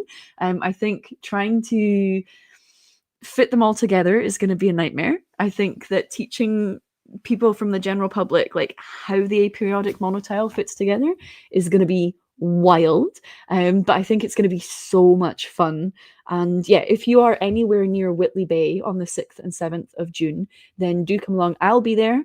Stex is going to be there, and we'll be filming for Matt's video, I think, on the Saturday. I'm not actually sure, but we'll be filming for Matt's video, and we're just going to do like aperiodic tiling fun. Okay, right. Let me go back to our oh, wrong way around.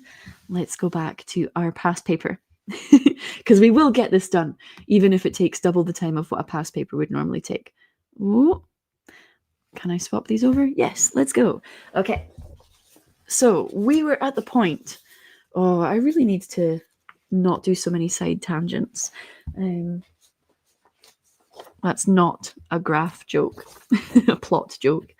Is the Spectre hat tile easy to tile? Because Penrose tiling is actually tricky to do at large. Ooh, this is the first time I've seen this diagram in this paper, and that's actually quite exciting. But I'm going to bring that comment up. Short answer, no. I think the best way to understand the Spectre tiling coming together is through substitution. And no, there is no intuitive way.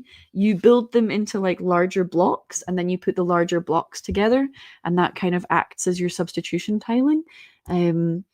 But with it being an aperiodic tile and having no translational symmetry, that is just tough for our human brains.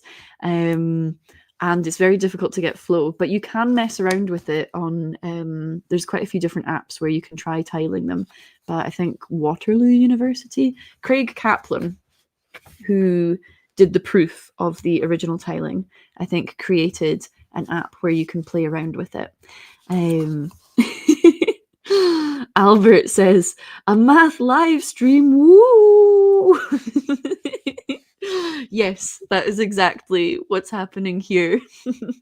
It's a maths live stream. Woo! Woo, woo, woo, woo. Okay, and we are about to figure out how squished in or opened out this parabola is, because right now we have no sense of scale. All we've been given is this 1 point on the parabola, which is 224. And I think it is always worth remembering anytime you have a coordinate that coordinates are made of an x coordinate and a y coordinate. We've got an x point and a y point. Gibberish says, OMG, parabolas are killing me today. No, I'm just imagining, like, here's you, and you're just like trapped in a parabola, running out of air. Like, that's the only way that I can think that a parabola would be killing you. We're not even in October. Okay. So we've got an x coordinate, we've got a y coordinate. And we have instructions here. We've got y is equal to something times x squared.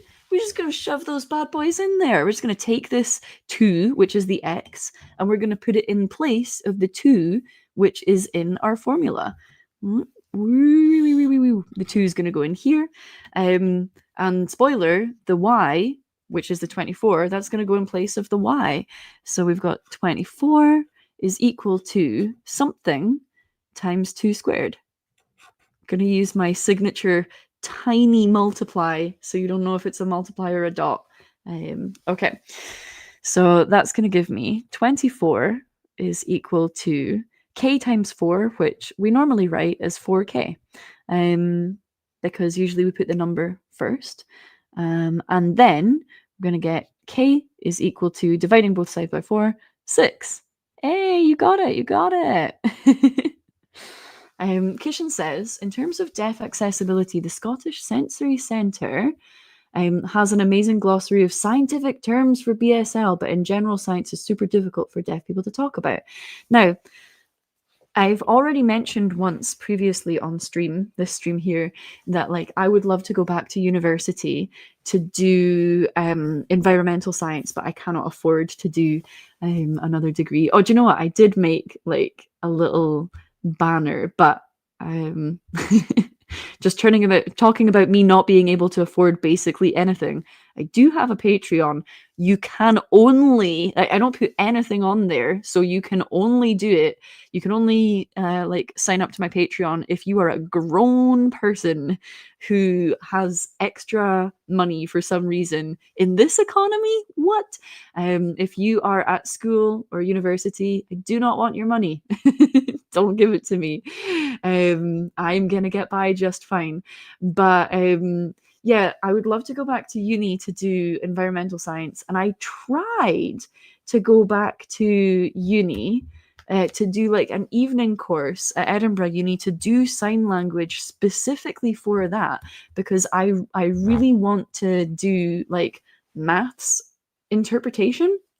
But then like the course didn't run, and I sent an email and I was like, can you let me know when the next course is running? And then they didn't get back to me until after the course had started, and they were like, oh, sorry, we forgot about you. But like I genuinely want to do some qualifications in BSL so that I can do maths specific and like science communication specific interpretation. I have to say my BSL is not good. Like a couple of times I've learned a bunch of nouns, and a few of them have stuck.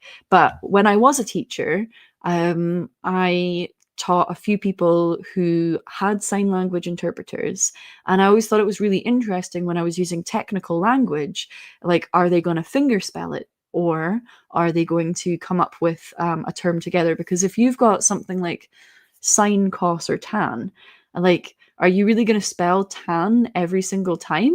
Or are you going to like a sine or cos? Or are you just going to like use the first letter or fully finger spell it? Because they're going to come up often. Or like, there are a few things in sign language which are wonderfully pictorial. And I don't like Airbnb, but I love the sign language for Airbnb because it is literally just like the actual Airbnb symbol. Like you can make it with your hands. And I think that there's like some jokes as well that you can do in sign language, like the word past your eyes. You can do like past your eyes, like, and yeah, I don't know. Anyway, I should get back to this maths past paper. But point being, I think that there's really good scope for a sign language maths mashup combo. Okay, we've got k is equal to 6, so we know that parabola is good and squished in. Let's go. Now, this one I was excited about, and this might be like, I'm tempted to actually draw on the diagram because you can get your marks by drawing on the diagram. So the diagram shows a circle with center O, and DE is tangent to the circle. As soon as you hear tangent to the circle, what should be like ringing in your head is right angles to the center. OBC is 40 degrees, ABE is 63 degrees. Calculate the size of the reflex angle AOC. Okay, so that's this one in here. Wait, it's the one that's marked. The reflex angle, not the obtuse angle. Okay, let's go. I am going to draw it again. So we have a circle. We have a tangent. The circle has a center, and I know that where the tangent point meets and that joins the center, that is going to create a right angle. We should draw that on our diagram in the exam because you do get marks for knowing that. Okay, and then we have this kind of like kite shape going on, which looks something like this. Boom, boom, boom, boom. And we've got a 40 and a 63. So 40 degrees in here, and this one in here is 63 degrees. Okay, and I on the prize, we're looking to get this one. I love angle chasing. I love it so much. Okay, the first thing that people don't always recognize is that every single radius is the same length. And so if it goes from the center to anywhere on the circumference of the circle, it is a radius. We're just drowning in radii here, which means, let me label this properly, ACB. ACB. Okay, which means triangle OBC is isosceles, and I know that this is going to be 40 up in here. And then because of the right angle situation, I know that angle OBA in here, I should put my things in green. I know that that is going to be the complement of 63, aka that and 63 together are going to have to make 90. And so that is going to be 27. Okay. And once again, triangle OBA is also isosceles because it's made of two radii and radii. And so that's going to be 27 degrees in there. Okay. Now, using the power invested in me by knowing that this is a flat piece of paper and that the triangles in a triangle on a flat piece of paper are going to add up to 180 degrees, I can work out that this angle in here is 180 minus 40 minus 40, which is 100. And this angle in here is 180 minus 2 27s, which is 54. 6 to get to 60. 26, so that's like 126. Check that both of those look right. Neither of them are over 180. That's fine. Combine them together, and my final answer for the reflex angle of OAC is going to be 226 degrees. There's another way to do this, actually, which...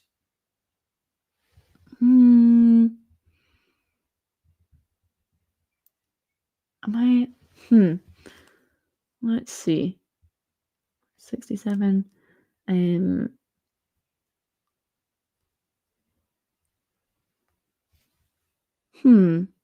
I feel like something's gone wrong here.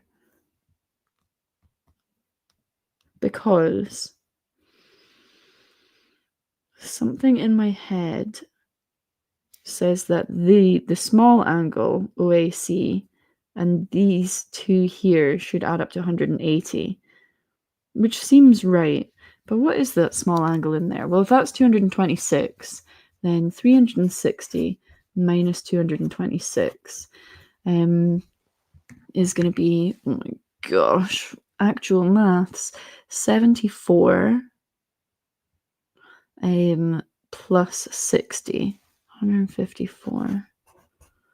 And then these are going to be, thank you. Bryce is saying COA is twice CBA. Aha. 40, in which case, 67, 100. I still feel like something's gone wrong. What have I done? Oh, Dr. Matt Bug says, amazing that you're streaming. Your dulcet tones are very relaxing. Thank you very much.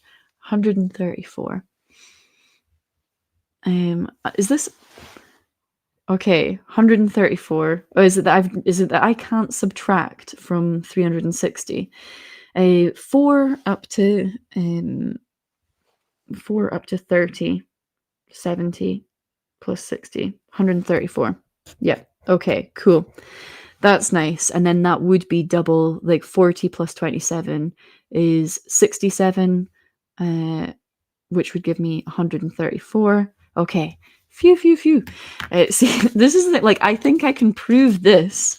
I can prove that should be double, but actually doing numbers it's ruined me. Let's do that proof just for like a little bit of fun. Now, obviously, you would not be doing this in an exam. Being like, my numbers didn't work out, but I can prove what's going on here. I kind of want to prove that this angle is going to be double this angle down here. Let's put some letters on here. A, B, C. Let's call this one O. Let's put some numbers on here. So this angle down here, I've split it into two. And I call this part X and this part Y. And then I know, because this is in a circle and that these are isosceles, I know that this angle in here is also Y. And I know that this angle in here is X. And so this angle in here, I know is going to be 180 minus 2x's. And I know that this angle in here is going to be 180 minus 2y's, which means that this angle up here, I guess this is not the nicest way to do it, is going to be 360 minus both of those. So it's going to be minus 180 minus 2x, and also minus 180 minus 2y, which 180 minus 180 and minus this 180 is just, they're going to cancel out. The 360 and the 180s go. Minus 2x is going to be 2x. Minus 2y is going to be plus 2y. And then I can factor that out and get that as 2. And then x plus y, which the original one down here, we've said that is made of x and a y. So like that full angle is x plus y. So yeah, I've shown that this angle up here is going to be double this angle down here. We have taken a detour. But when it came to doing it with actual numbers, my arithmetic failed me, which we knew it was we knew it was going to be a sleepy stream and that my arithmetic was going to be wrong. But I think that everything looks good and is fine now. And I'm happy with that. Yeah. And this is going to be 134 in here. And together, all of those, 250, 60. So that's 360 for the full circle. and this angle AOC is double angle ABC. So yes, that's nice. Lots of people saying mathematicians never use numbers. Oh. Okay. Good thing I have an audience with a calculator. In a non-calculator paper? Gasp. Okay, we are on question 11 now. Now, at first glance, very first glance, I think this is going to be a Pythagoras question, but I could be wrong. Okay, the diagram shows cuboid A, B, C, D, E, F, G, H. Why? Okay, cool, thanks for naming it. Nice, okay. Relative to the coordinate axes. B has coordinate blah, blah, blah. H has coordinate blah, blah, blah. 0, 8, 4, and 12, 2, 0, respectively. EH is parallel to the x-axis. State the coordinates of G and prize for it. So G is over here. So this is just how far along, back, and up is this. So EH is parallel to the x-axis. So H is 12 along, 2 back, and 0 up. So this thing is like sitting on the base of the XY plane. It's like if you can't see it in 3D, it's tough to get someone else to see it in 3D. But we have the XYZ plane coordinates here, and I would not like hold it against you if you looked at this cuboid and you thought it was floating, but it's sitting flat on the base of the XY plane. Okay, so to get to G, we're going to have to go 12 along, and then 8 back, because it needs to be in line with this back wall, and B is 0 along, 8 back, 4 up. So it's going to be 12 along, 8 back, and no up. So that is 12, 8, 0 as a coordinate. Get some paper to write that on. Fresh paper. Let's go. How much does the paper noise come through, and is it annoying? Same question for the pen noise. So my answer for 11A is just going to be 12, 8, 0. 1 mark question, no working needed. And also, I don't really know what working you would show for that. M is the midpoint of CD. State the coordinates of M. Okay, so first of all, it would be nice to know what the coordinate of C is and what the coordinate of D is. So let's find them. Paper, you can hear a bit, and pen, even less. Good, that's what I'm going for. Okay, so the coordinate of C is going to be 12 along, 8 back, and 4 up. 12 along, 8 back, and 4 up. And the coordinate of D is going to be 12 along, 2 back, and also 4 up.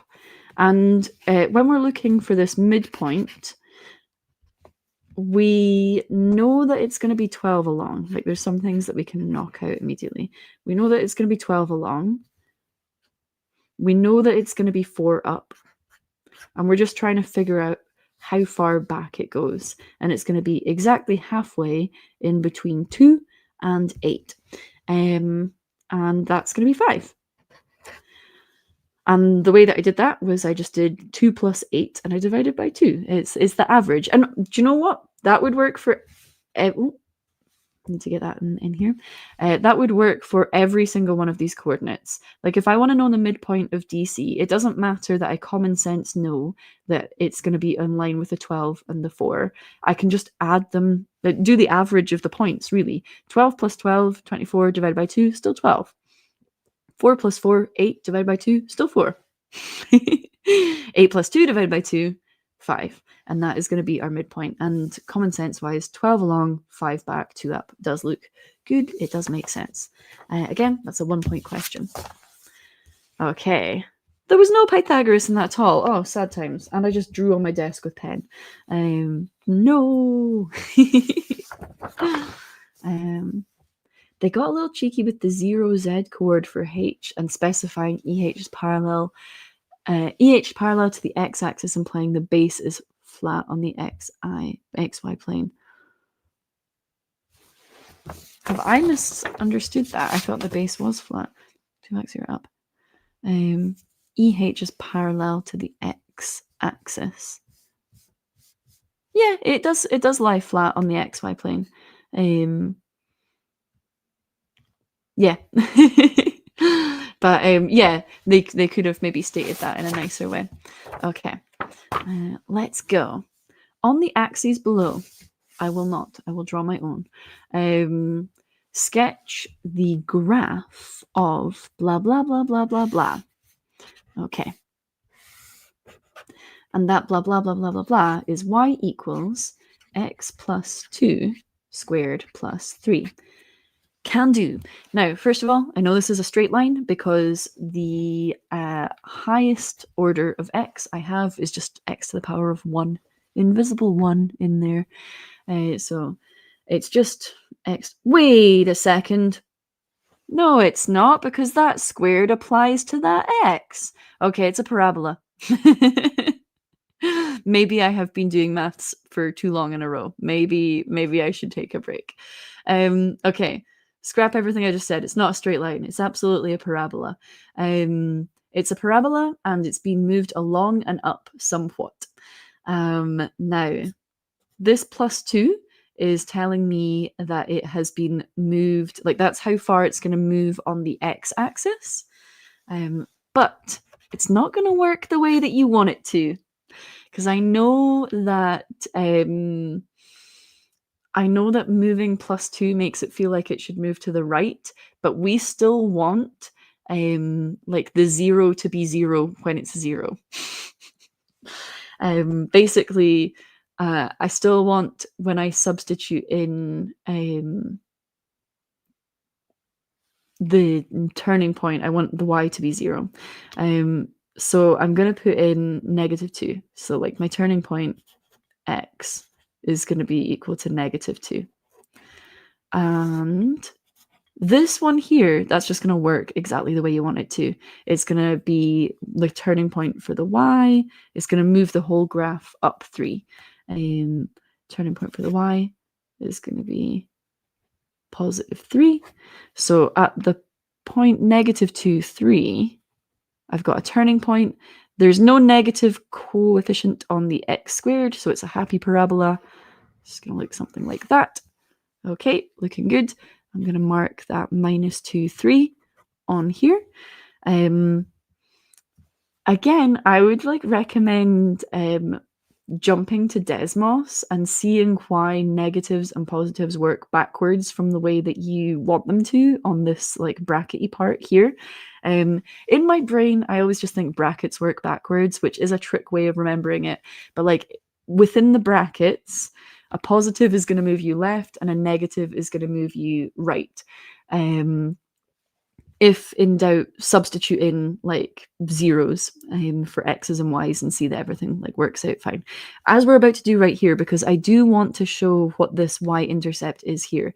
So on the y-axis, x is equal to 0. And that's something which is really good to have as lightning connotation, is y-axis x equals 0, x-axis y equals 0. So I want to know where it crosses the y-axis, and so I'm going to substitute in x equals 0. So I'm going to say y-axis implies x equals 0, and so y is equal to 0 plus 2 squared plus 3. So that's going to be 2 squared is 4 plus 3, which is 7. So I now know this point is 0, 7. And that seems good. I've sketched it. I've got the y-intercept. There are no roots. So there are no real roots. Wink. So I don't really need to show where the roots are because it doesn't cross the x-axis. And that looks good. Okay. Are we bringing it home at some point soon? Let's see. We're almost there. We've got one more page of exam to go. Dun, dun, dun, dun, dun. Okay. It's the final page. Diddly-doo. Diddly-doo-doo. Mr. Evil Falcon I've been expecting you. I haven't, but nice to meet you. Just you sounded evil, so I thought I would be evil too. Trying to figure out if she genuinely thought for a moment if it was going to describe a straight line or if that was a rhetorical bit to help us learn how to think mathematically. It's obviously on purpose mistakes that I put in there. Definitely on purpose to make sure that you were paying attention. And I don't know. Is the true math skill in being able to get it right first time every time, or being able to realize that you are wrong and then fix it? I don't know. Okay, we've made it to the final page of the exam. We've got question 13 and 14 to go. Now, usually at this point in the exam, people are getting a bit pushed for time and starting to panic a little bit, but we got nothing but time here. We're taking it leisurely. So question 13 says, given that f of x is equal to 5 cos 2x, evaluate f of 90. Okay. What a luxury to be dealing with degrees in a trig function. So 5 cos 2 lots of 90. 2 times 90. Okay. So quite often with these ones, they do want you to do some sort of rearranging, like double angle, but I think like we can just go for it. Like we could maybe rearrange and see if we get the same answer. Like they'll give you, oh, am I thinking of the wrong formula sheet? Am I thinking of higher where they give you double angle? Yeah, maybe you don't need to do double angle stuff until higher. That's fine. Anyway, we can just go for it. 5 cos 180? What? Okay. What would cos of 180 be? Here is a cos graph. I hope that you enjoy it. It has an x and y axis, and 180 sits right here at -1. So, yeah, when cos is up, because like 360 would be all the way up here. When cos x is 180, cos hits this -1 point down here, and that is the value of it. So this is going to be 5 times -1, which is -5. That can't be right. That's fine. -5. Do you know what? I think a nice way to do this as well would be to actually graph 5 cos 2x and then see what happens at 90. Because another thing that you should be doing at National 5 is figuring out like what these things do. So this 2, that changes the how many of them. How am I going to describe that? The period. Yeah. And the frequency. Same thing. The period gets smaller. There's 2 of them. The frequency is 2 within 360. So that's kind of like the frequency. And then this is the amplitude. And it's still going to be a cos graph. So I could set up my axes. Beep, beep, beep, beep, beep. And then I know that my amplitude is 5. So instead of the normal cos graph, which goes from -1 to 1, I can go from -5 up to 5. And in the period of 0 up to 360, so here's 180, instead of having one cos graph, I want the frequency to increase. So I want to squish it in, and I want to get 2 of them in that time. So it's going to go down and back up, and then down, and then back up. And then we can see at 90, if I had drawn this properly, which is halfway between 0 and 180, I'm hitting that -5 point, which makes me happy that in 2 different ways I have figured out the same thing. Okay. How many marks are we getting for that? 2? Yeah. 1 for method, 1 for answer. And then we finish things off with, just a little factorize. Cheeky little factorizing. So we want to factorize 10x squared plus 11x minus 6 is equal to 0. Okay. Now my first thoughts here are that this is a non-unitary coefficient, and not only that is prime. But the highest order is x squared. So it's going to be some sort of like bracket equals 0. Also, like, why'd they tell you by factorizing? That was so nice of them. They could have just said, solve this equation. Boom, there you go. Deal with it. So yeah, not only did they tell you, they put it in bold. Okay, so I know that it's going to be like something x, something x. We'll deal with the positives and negatives in a second. But like first thing that I'm going to do is think through all of my possible options for the starts here. I could have 1 and 10. They both multiply to give 10. I can have 2 and 5. Those are the options. And then for the 6, my options for factorizing that are 1 and 6, and then 2 and 3. And then I need to pick some combo of these pairs that can make 11. So first of all, like 2 times 6 would be 12, but then I'd have to do 1 times 5, and there's no way to use 12 and 5 to make 11. 5 times 2 would be, do you know what I think is going to go on here? I think we might need to use the quadratic formula. And we could have, but then it would be 4 marks. That's bad form from me. That is bad form from me. Using the marks to figure it out. Okay, 5 times 2 would be 10, and then 2 times 3 would be 6. And there's no way to like use 10 and 6 to make 11. 1 times 2 and 10 times 3, 30 and 2, that's not going to work. 20 and 3 is not going to work. 6 and 10 is not going to work. And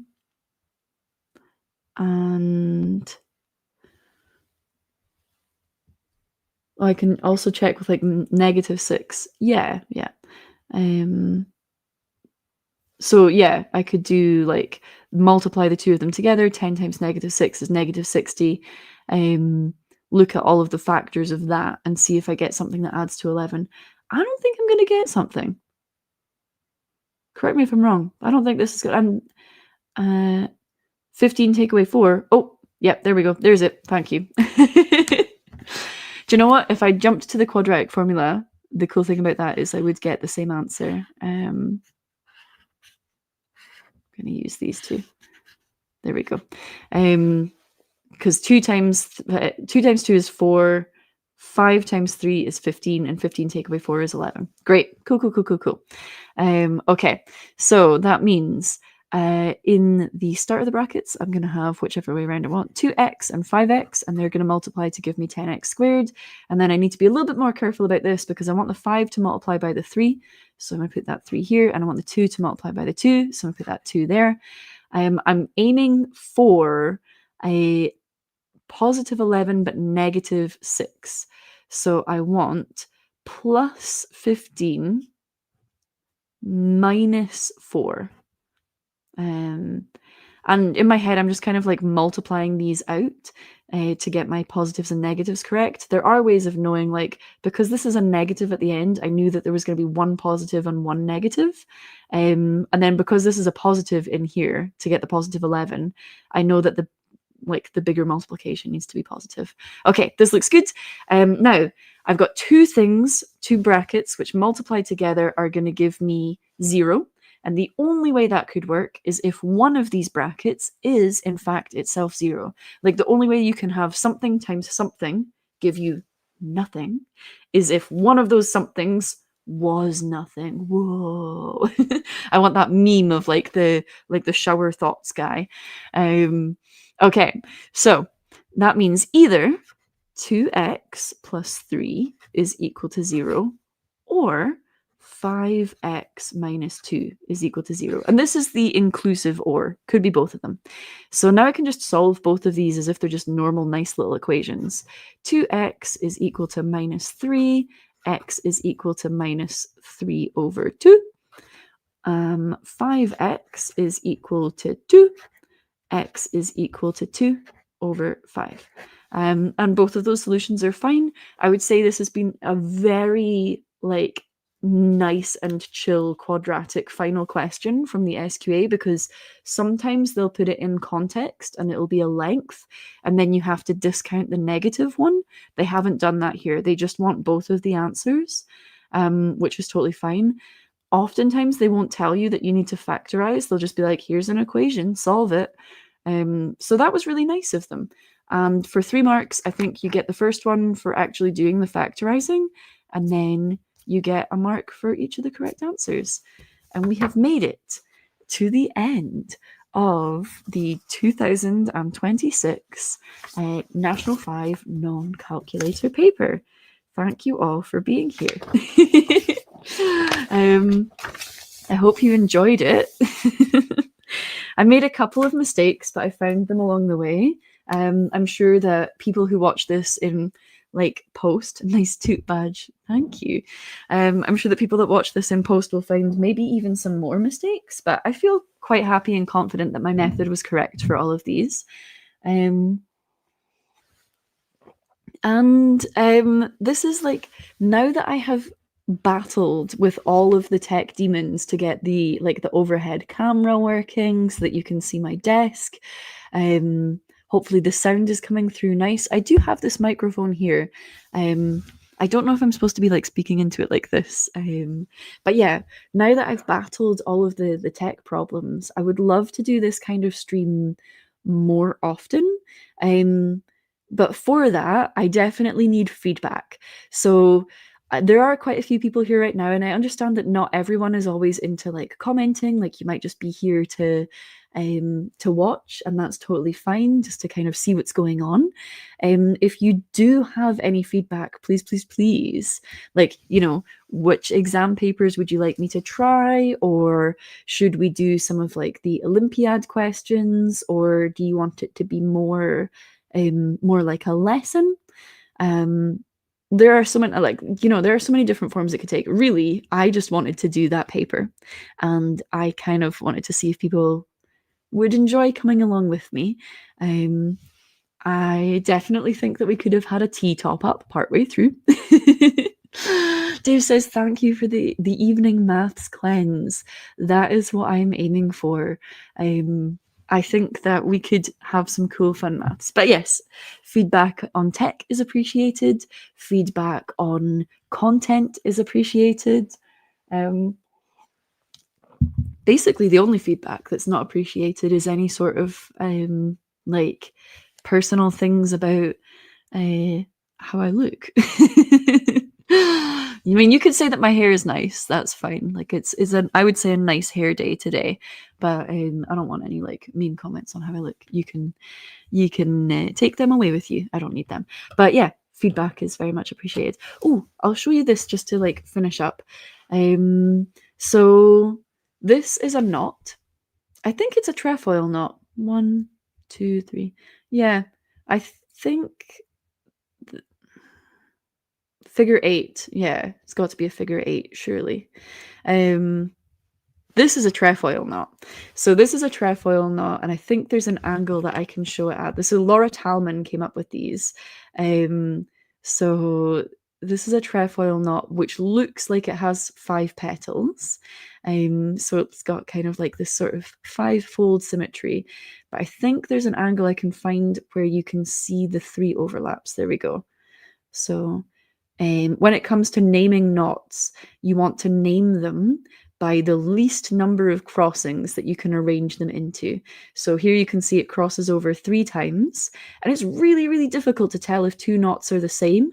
And like this kind of goes to show that here you might think this knot has 5 crossings, but it's actually only got 3 crossings, and it is the exact trefoil knot. This knot here, I think, is figure 8.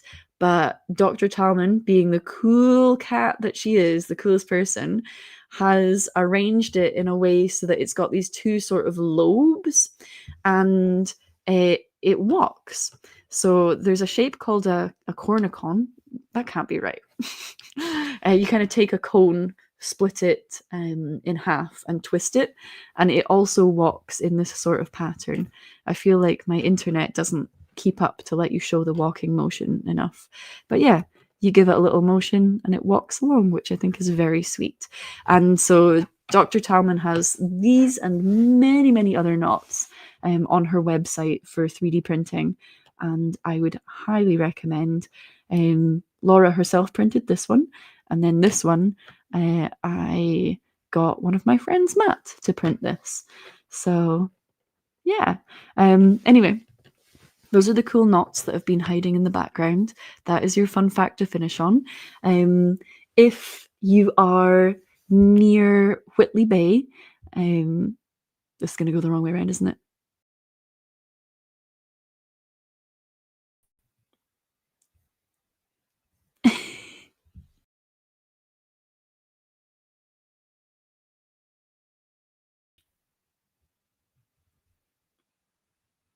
I might. Ooh, yeah, there we go.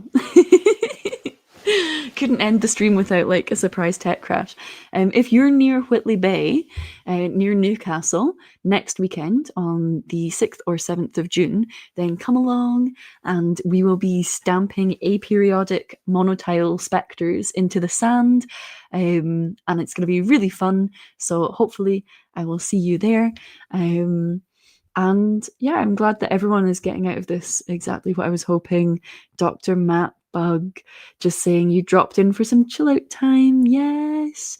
And math puzzles are so fun. And this beats doing a Sudoku. We might do a Sudoku together sometime. Cool question to ask yourself, which I have asked me, is what's the minimum number of filled in Sudoku, like filled in cells, I guess, that you could have where a Sudoku is still solvable.